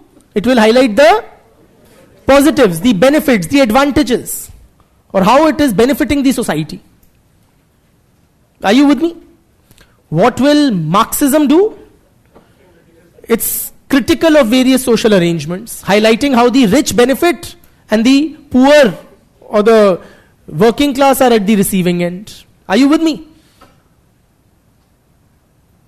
And feminist perspective,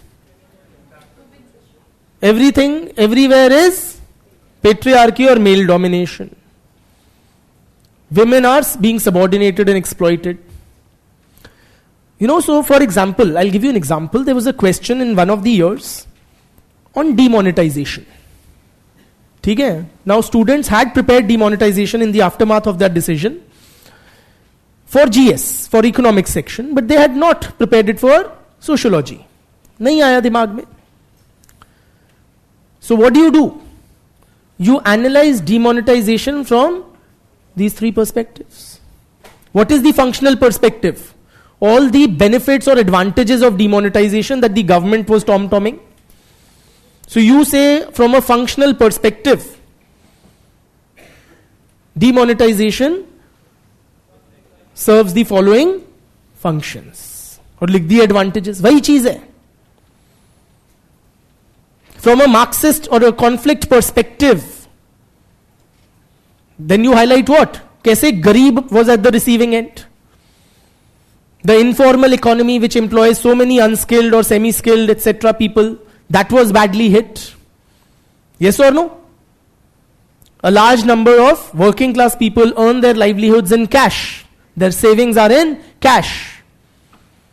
They had to stand in queue, wasting precious work hours, and so on and so forth. Feminist perspective, were women particularly disadvantaged by this decision? How?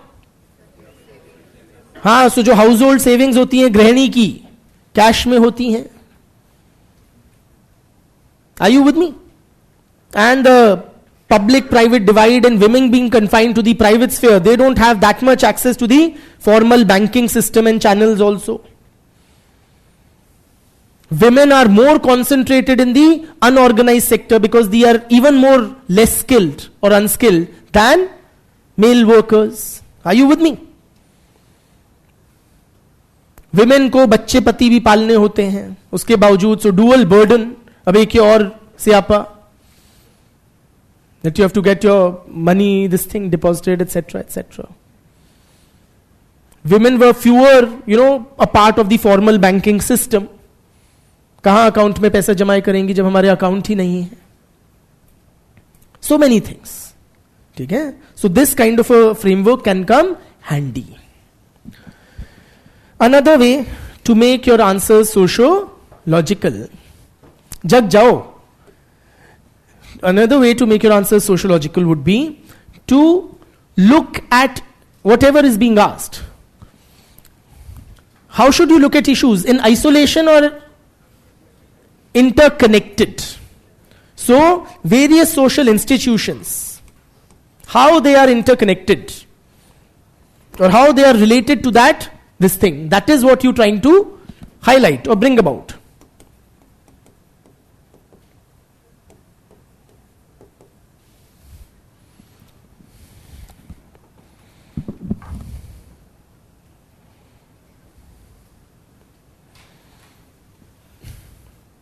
And like when I mention sociological theories and perspectives, the three main ones I have told you, but there are others also which would have limited application, but again they can come in handy. For example, the Dalit perspective, while writing on the caste system. That this is what Dalit sociologists say. They would of course be highly critical of the caste system. Or the environmental sociologists, their views on various issues, you can bring that perspective. Writing, say, about the adverse impacts on the environment of industrialization, urbanization, population growth, so many things. Theek? Then we were talking about various social institutions, how they are related. For example, if you're talking about violence against women. Now, is it related only to the institution of family? No. There are other dimensions to it as well. So, how law and administration, by condoning low conviction rates, how that contributes to violence against women. Are you with me? Is there a caste dimension to violence against women? Yes, oftentimes you will see that in caste conflicts, lower caste women are abused, etc., by upper caste or violated by upper caste men. Are you with me? There is a community dimension. Now, women are considered as, what do you call, the honor of the community is seen to be vested in women's sexuality. So, any violation of their honor is seen as a challenge or an affront to the honor of the whole community. Like what we saw in Manipur. Yeah? So it was a fight between communities, etc., and this is what it transformed into. Often happens.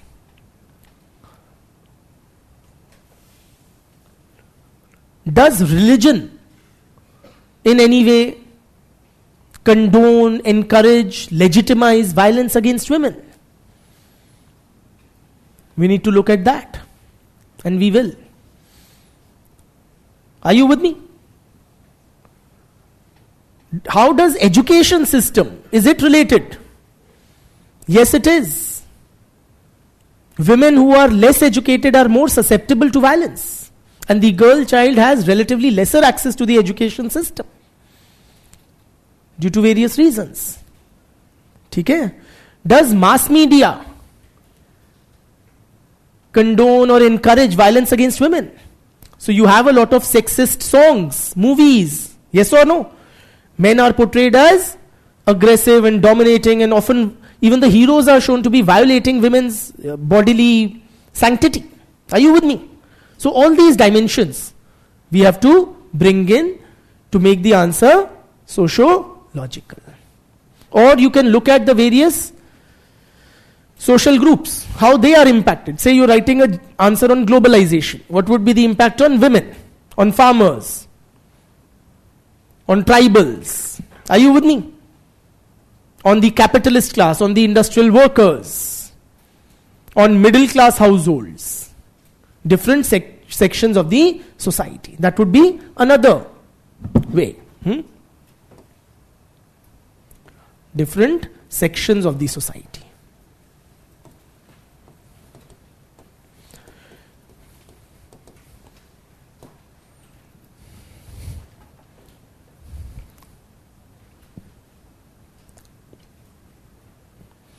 Another way is to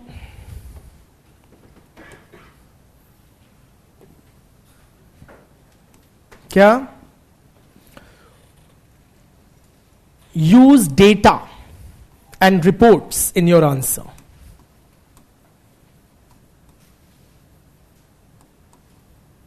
use data and reports.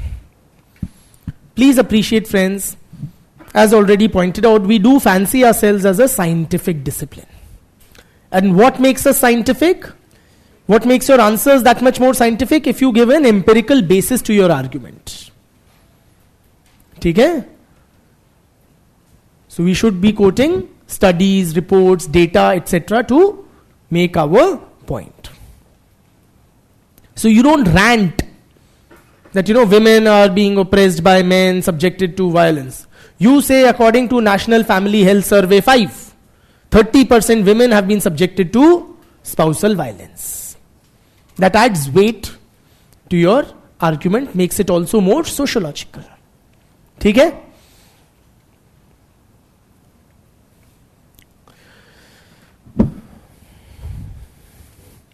Also, what you do is you use sociological jargon in your answers. Bhasha, very important.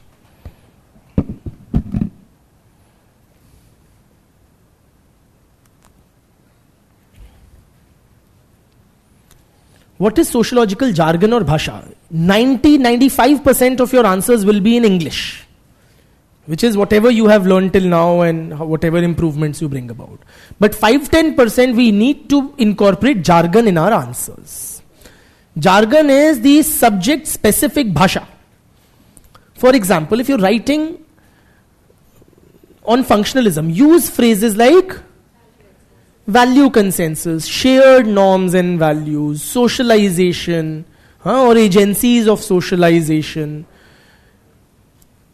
consensus, harmony, all of that. English words, but of a functional kind. They will give your answers a functional flavor. Are you with me? Similarly, while writing answers on Marxism, you use Marxist bhasha. Bourgeoisie, proletariat, alienation, class struggle, class conflict, class interest, class consciousness, so on and so. We'll learn as we proceed. So use the respective, and that makes it more richer and more meaningful and more everything. Marks fetching, simply. Also, what you do is you don't restrict the use of sociological terms only to a very narrow context. In the sense.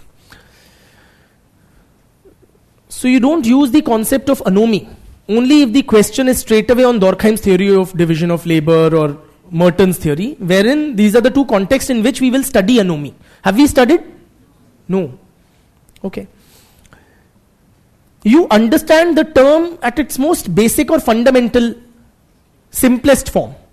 And then you apply it in a variety of questions. Have we discussed manifest and latent functions? No. कुछ होते हैं manifest and latent functions. Two type of functions होते हैं. Functions you know. ठीक है. Now we will study manifest and latent functions when we study one fellow named R.K. Merton. But it doesn't mean only when writing on Merton that you use these phrases. Say you are writing in paper 2 on the caste system. The caste system persists because it performs various manifest and latent functions. As follows. And what will you write beneath them? What are functions? At the most simplest. Functions you know now. What are some functions? Positives, advantages or benefits. तो जो GS में benefits करके लिखते वही sociology में benefits या advantages करके बजाय उसको functions बोल दो. You've used jargon there. Are you with me?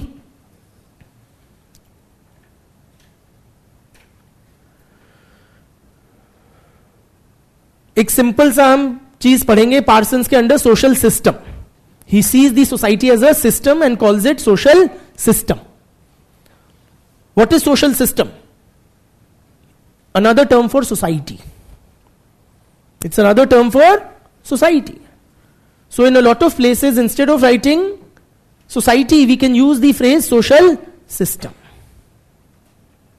Instead of writing a sentence like, the children learn the ways of the society from the adults, you say, the children undergo primary socialization in the institution of family. ठीक है, तो use the jargon, that will make your answer seem more sociological. ठीक, ज्यादा तो नहीं थक गए? निपटा ही दूं क्या without a break? How many of you want a break?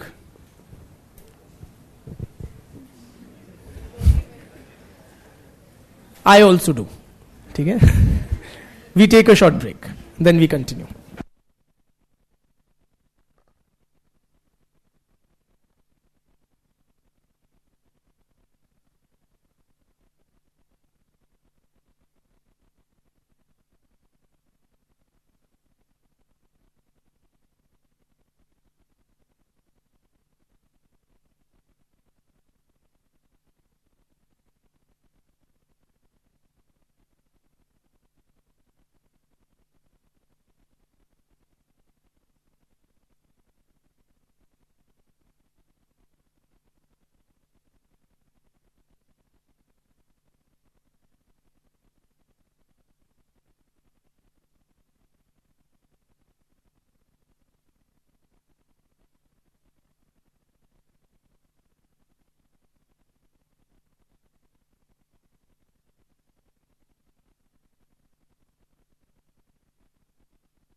Hi friends, please settle down. So this is how you make your answers sociological. Of course, you will not be able to use all of these techniques in every answer. In some, you will maybe able to apply one or two, and so you choose and decide accordingly. Yeah, as per the practical limitations of how much knowledge you have and so on and so forth. Okay. Nextly, coming to the presentation of the answer. Presentation.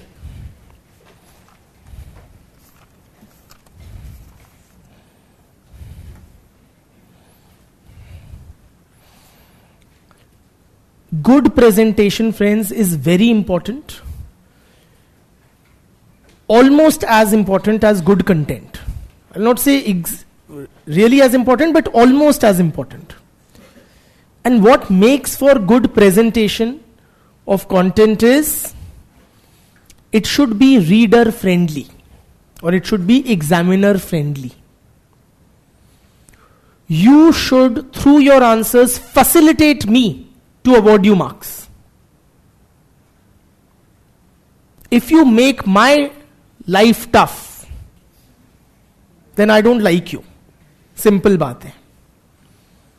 The easier you make it for me to identify the relevant content in your answer and identify that all parts of the or all expectations of the question have been met, the happier I am. So how do you make your answer more presentable? By keeping the following things in mind. A, give appropriate headings or subheadings.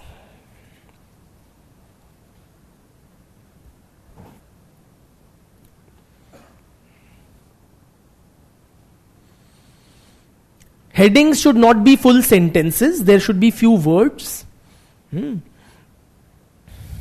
For example,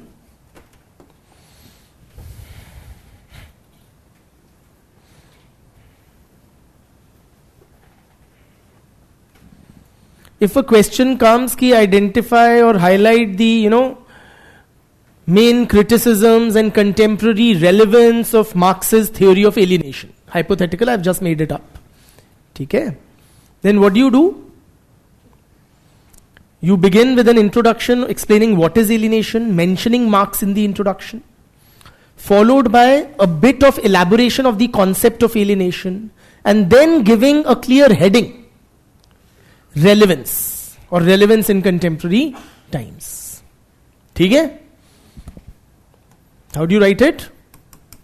Relevance, or you can write it in running hand also.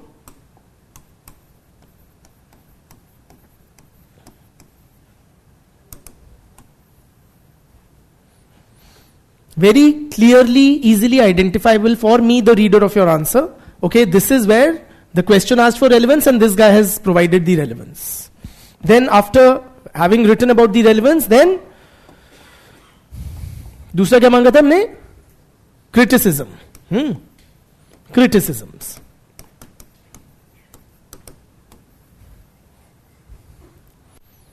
It tells the examiner that you have addressed all parts of the question and where you have addressed. Don't write a khichdi answer. Lot of times we end up writing a khichdi answer, which would be what? Or a mishmash of an answer, which is that you address both parts of the question. You talk about its contemporary relevance, you give criticisms, but you mix them up. In running paragraphs, you talk about them together. So you've talked about one criticism and along with it joined a contemporary relevance and then in another. That may be the same information, but this is a better presented answer for me to evaluate.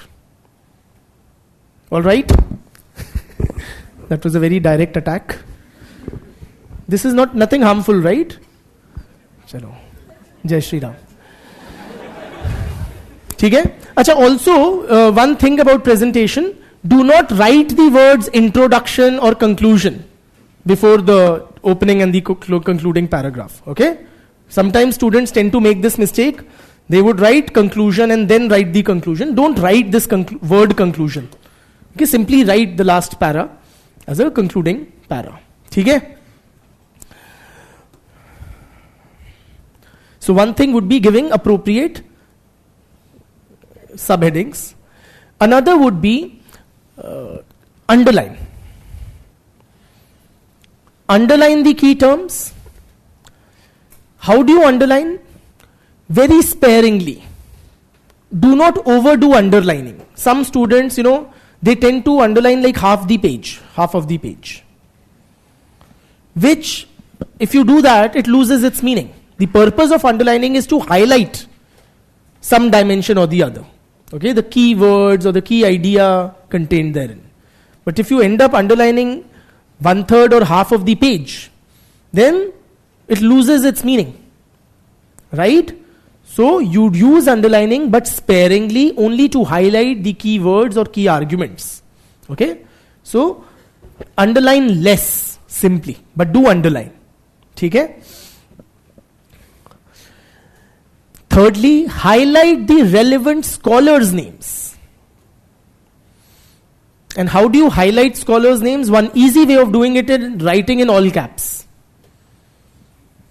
Say if you're writing on objectivity, you write, instead of writing like this, and I'm also not suggesting underlining because you'll use underlining for the key terms. Say value neutral or value relevant, okay? Or you can simply do this instead of this, okay? That tends to also is another way of highlighting the scholar's name. So the examiner at a glance can see, okay, he's mentioned these fellows.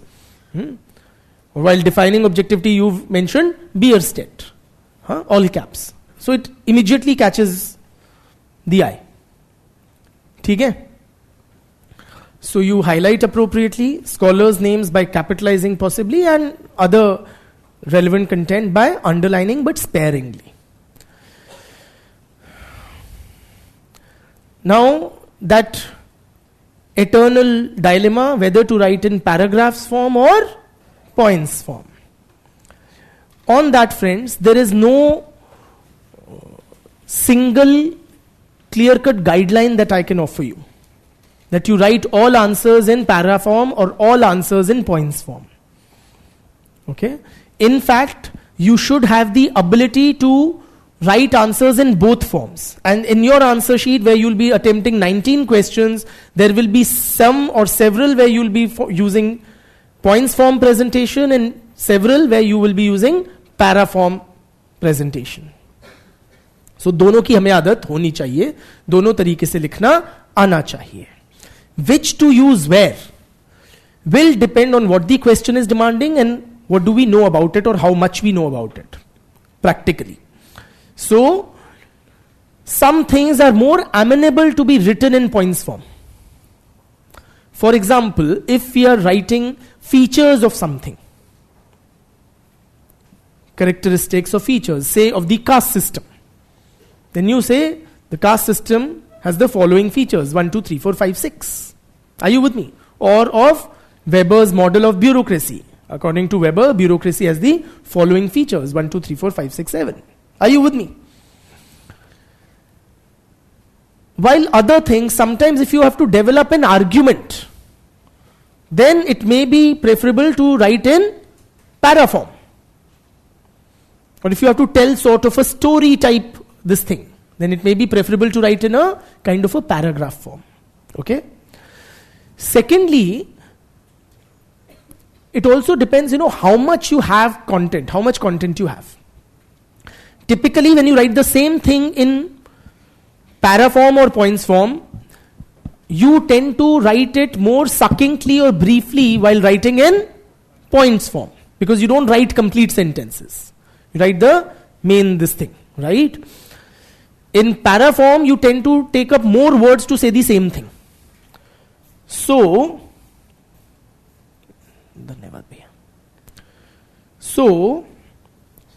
depending practically, okay, on how much content you have on a topic, if you get a 10 marker but you know very little about it, okay, and it's a compulsory question, you know something but you know little about it, then which form will you use? Para form. Because if you write in points form, वैसे ही कम पता है और कम हो जाएगा. We don't want that. हमें तो 2 पन्ने भरने हैं. Okay? And if there is something about which you have a lot of knowledge, okay, and you get a 10 marker, then which form will you use? Or preferable, it may be advisable to use points form, this thing. Okay?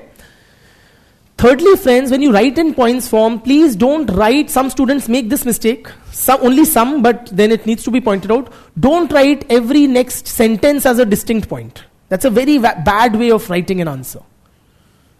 Don't write every sentence as a distinct point. Okay? Very few of you do that, but some do that, so avoid that, whoever has the tendency to do that.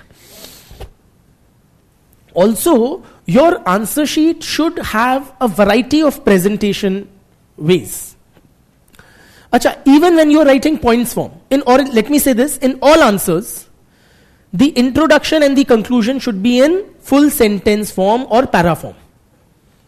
They cannot be in points form. You should not begin or conclude an answer with a diagram, or every answer should begin with a sentence or para and end with a sentence or para. For all answers, introduction and conclusion should be in full sentence or para form. Okay? Apart from that, some questions may be more amenable or maybe provide an opportunity to use tabular presentation. You can make a table. Particularly those questions which are asking you to compare.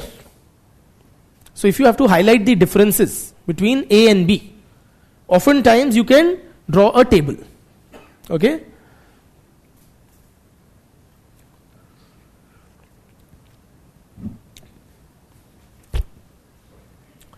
But this will be applicable if you can draw a direct comparison between the two. For example, if you get a question, compare या contrast rural society and urban society, or traditional society and modern society. Can you compare the two?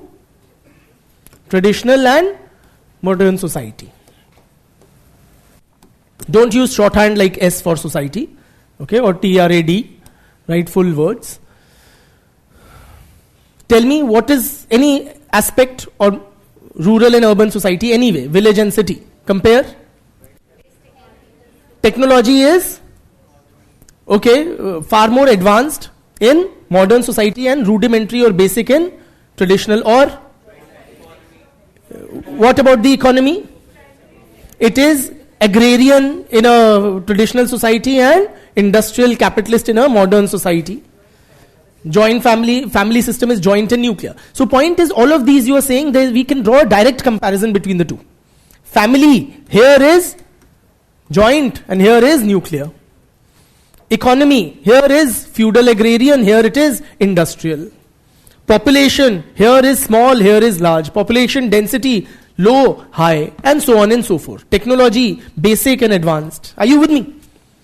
Sometimes you will have questions on comparisons where you cannot draw a direct contrast. For example, they may ask you to compare Durkheim's theory of religion and Weber's theory of religion. You will know both, but then you cannot, on every point you can say this says this and this says that. You will be able to draw some differences, but not a very clear-cut distinction point-wise. So there you should avoid trying to tabulate. Are you with me? So तब भी tabulate करेंगे, आमने सामने एक ही चीज की बात कर रहे हो. This we have to ensure. Just like in this example, here also we are talking about the type of family. Here also talking about the type of family. ठीक है?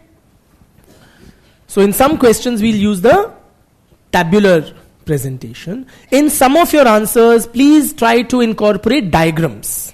Incorporate diagrams.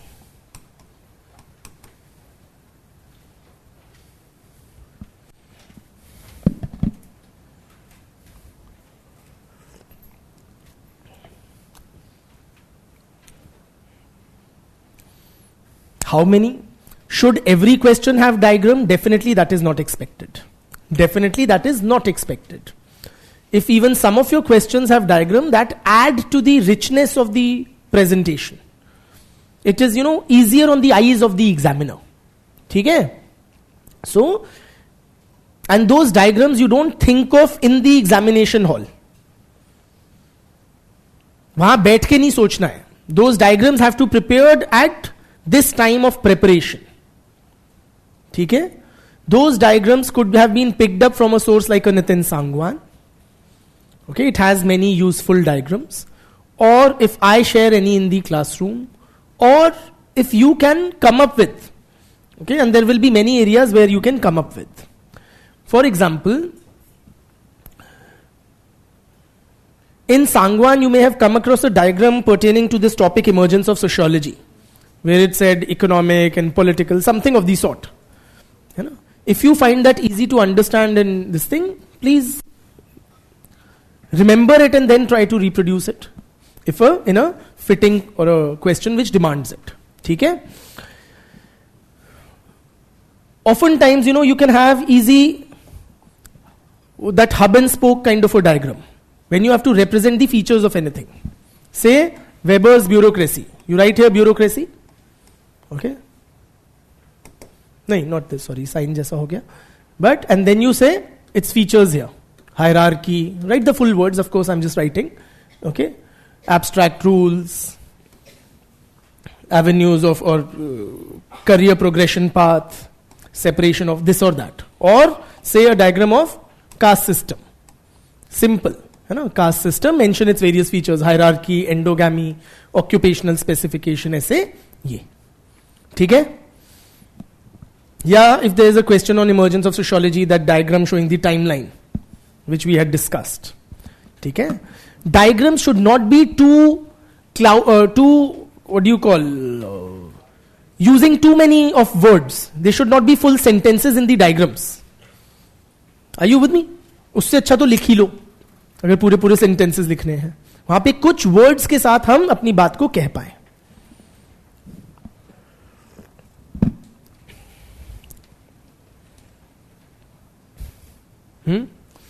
Another thing is that in questions, please write down this.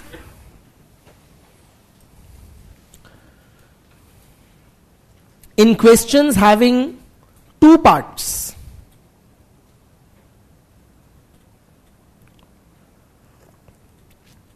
ensure that both parts are answered distinctly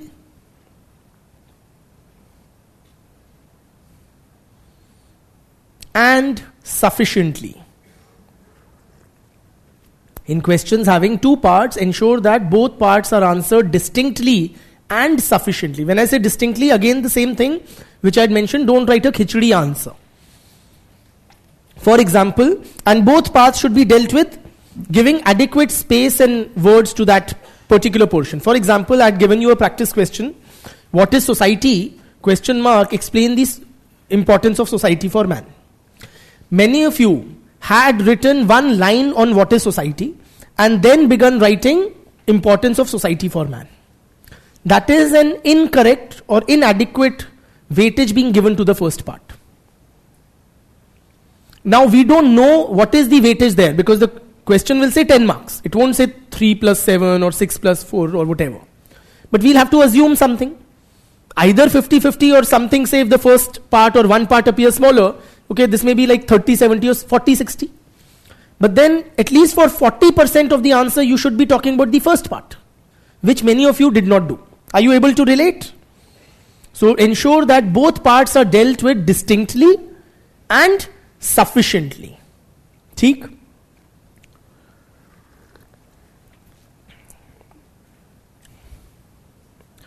Or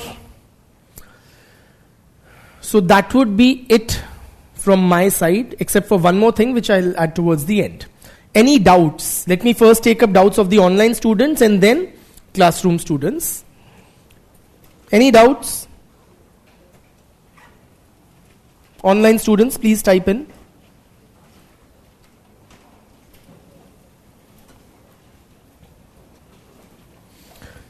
In the tabular form, should we mention the dimension on which we have written the differences? The answer is yes, of course. Otherwise, how will the examiner know what are you differentiating them on? If we use tabular format, it uses less space. Does it yield marks? The answer is yes. You should not still be leaving blank space, right? So ensure that you are adequately using the, say, 2 sheets if you are writing a 10 marker. Begin with a small introduction, write the differences in the tabular form, and then some similarities or whatever, and then conclude. Okay? So you should not be leaving space, or you don't rely on that particular presentation form. Or can we use thinkers from paper 1 in paper 2? The answer is yes. While studying, we'll study the 2 papers separately, okay, for the sake of clarity and thoroughness. But when we write answers, we should very freely bring in thinkers from paper 1 into paper 2 and vice versa. Or examples from Indian society in paper 1. Okay? Yes, we should. Should we highlight all scholars that we mention? Why not? Okay, as long as they are relevant and they are good, do highlight.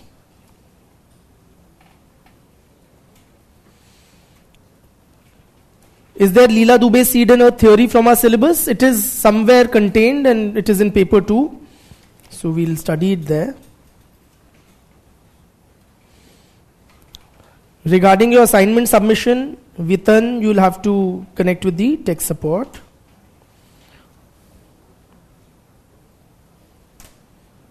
If 4 paper pages are given for a 20 marker question, is it better to write all 4 or it's just a choice? It is highly advisable we use at least 3.5 sheets of paper or 4 sheets of paper, 3.75 sheets of paper. Do the words of the diagram get counted? Now nobody is sitting there with so much time on their hands to actually count your words, etc. But a generic this thing, right?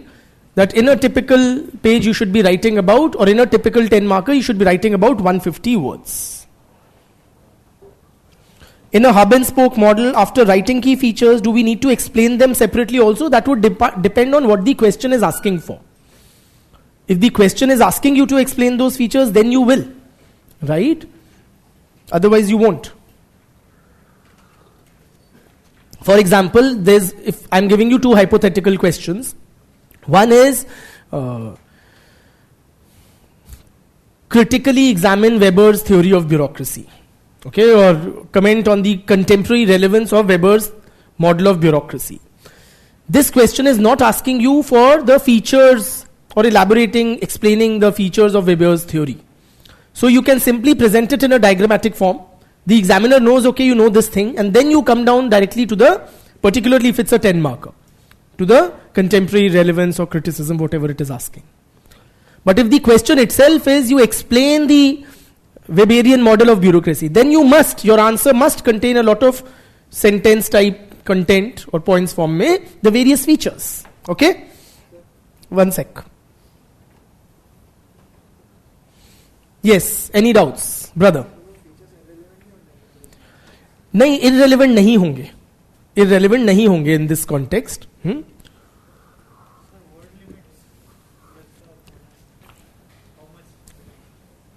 It's just a near about, say 5-10 words. Try to develop the writing style that you're writing 70 to 80 words per page. Brother. Sometimes exact data याद नहीं होता है, जैसे 44% था कि 40% था. So in that case, bluff कर देना चाहिए कि नहीं? नहीं. He is asking if we don't remember the exact data, should we bluff? You don't bluff, but you can be vague. So, if say a figure is 26.3% and you forget, you say about a quarter of all whatever. Yeah, roughly 1/3 of, ऐसे करके 35% point something है, you say around 1/3. So you've qualified it with that word. But you don't bluff. If you don't remember, you don't arbitrarily come up with 1/3. If it could be 56%. Don't do that.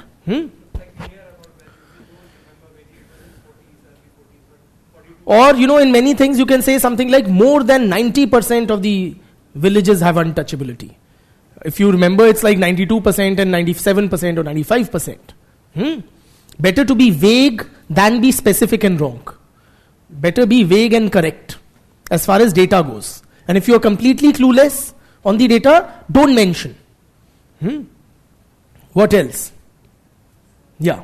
Would it be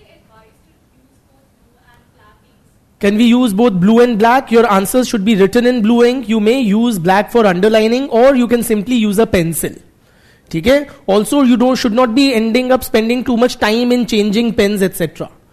This is more of garnishing that you do, so you don't spend too much time on that aspect. और कोई बात?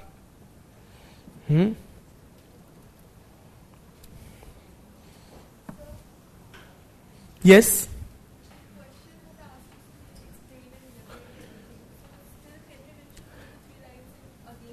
Very good question. If the question asks us to elaborate or explain a particular theory, can we still or should we still mention criticisms in 1 or 2 lines? The answer is yes, we should. Perhaps in conclusion, so say it is explain Durkheim's theory of religion. The whole of answer you're explaining, then in conclusion you say, however, Marxists criticize Durkheim's theory of religion for ignoring the conflict it produces in society. Okay? So yes, if the question asks you to say contrast rural and urban society, then you can also towards the end write there are some similarities or continuities as well, such as A, B. Okay? So yes, but the amount of space and weightage you give to that in your answer will depend on the language. If the question is analyze or critically analyze, the criticism part will be much more substantial. And this thing, if the question is explain or elaborate, you keep it very brief. Yes. For example, if one part of the question is just established fact and the other asks for solutions for it, do we criticize the first part or go 1 or 2 for the first part? Or we go 1 or 2 मतलब? Like for example, patriarchy एक established fact वहाँ पे दे दिया है, उस पे comment करने बोला है. हम उस पे कमेंट करते वक्त patriarchy को सच मान के उस पे बात करेंगे कि patriarchy है या नहीं है, इस पे भी आर्ग्यू करेंगे. नहीं, for some things like patriarchy आप इस बात पे नहीं बात करते कि है या नहीं है. You take it as a given. ठीक है? Yes.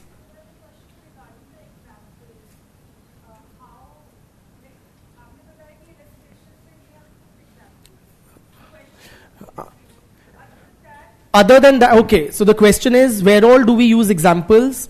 In questions on illustrations, of course you use examples, even in other questions. Even in other questions, it is advisable. It escaped my mention. Okay? I should have brought that to your attention. It is always advisable to pepper your answers with examples. Examples, if they are current examples, even better. Say you're writing on ethnic conflicts and you write about Manipur. Okay? Or something of the sort. Secondly, examples should not, you will, except in questions on illustration, in other questions, you will not be able to devote too many words on explaining the examples. So examples should be somewhat self-explanatory. So that आपको पूरी लंबी 3 sentence ना लिखने पड़े उसको समझाने के लिए. They should be self-evident or obvious examples. What else? Yes.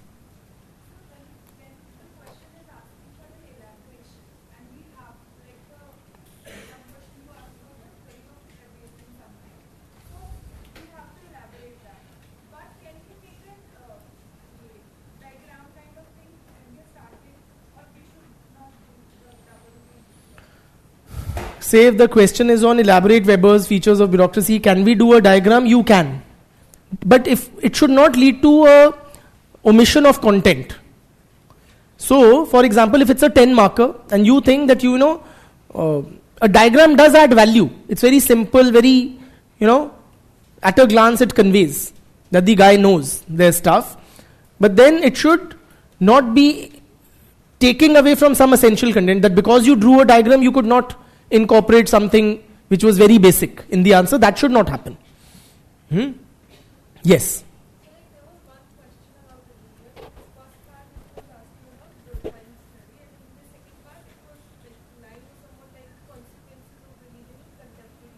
Okay.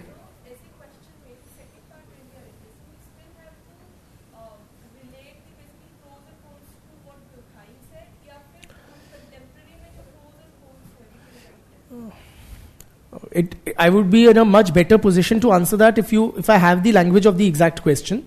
But in general, when a particular question has 2 parts, you should expect or draw some linkage between the 2 parts.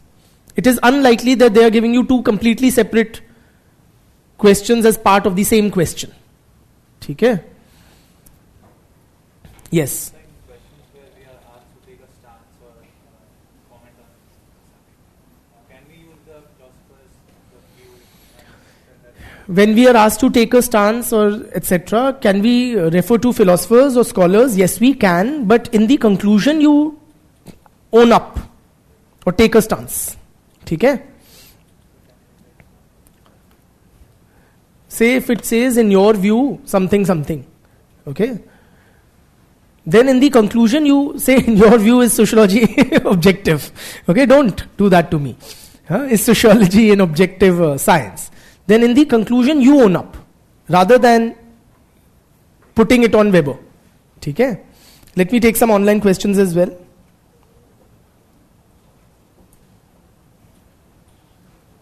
Some questions are definition based, like according to Durkheim's theory of religion, blah blah blah blah blah, comment. What we should write in the introduction, the definition given in the theory or something else. Definition would be a good start in this kind of a question. Can we use highlighters in our answers? It may not be advisable to use highlighters in your answers. Sorry? Can we use other than scholarly quotes in our definitions? I mean, don't use, in certain questions you may quote a Gandhi or an Ambedkar or a Nehru in paper 2, but not in general. It's not an essay. It's a sociology paper. But they have talked about, say, caste system at length, which we discuss. It's in our syllabus also, all of that. Anything else? When do we finish? So that is about it from my end. Last thing is, friends, all of this will remain theoretical unless and until you try to put it down in practice. So the more you practice, the better you become at it. Karat karat abhyas to jadmati hot sujan. ठीक है? So please practice answer writing. Thank you.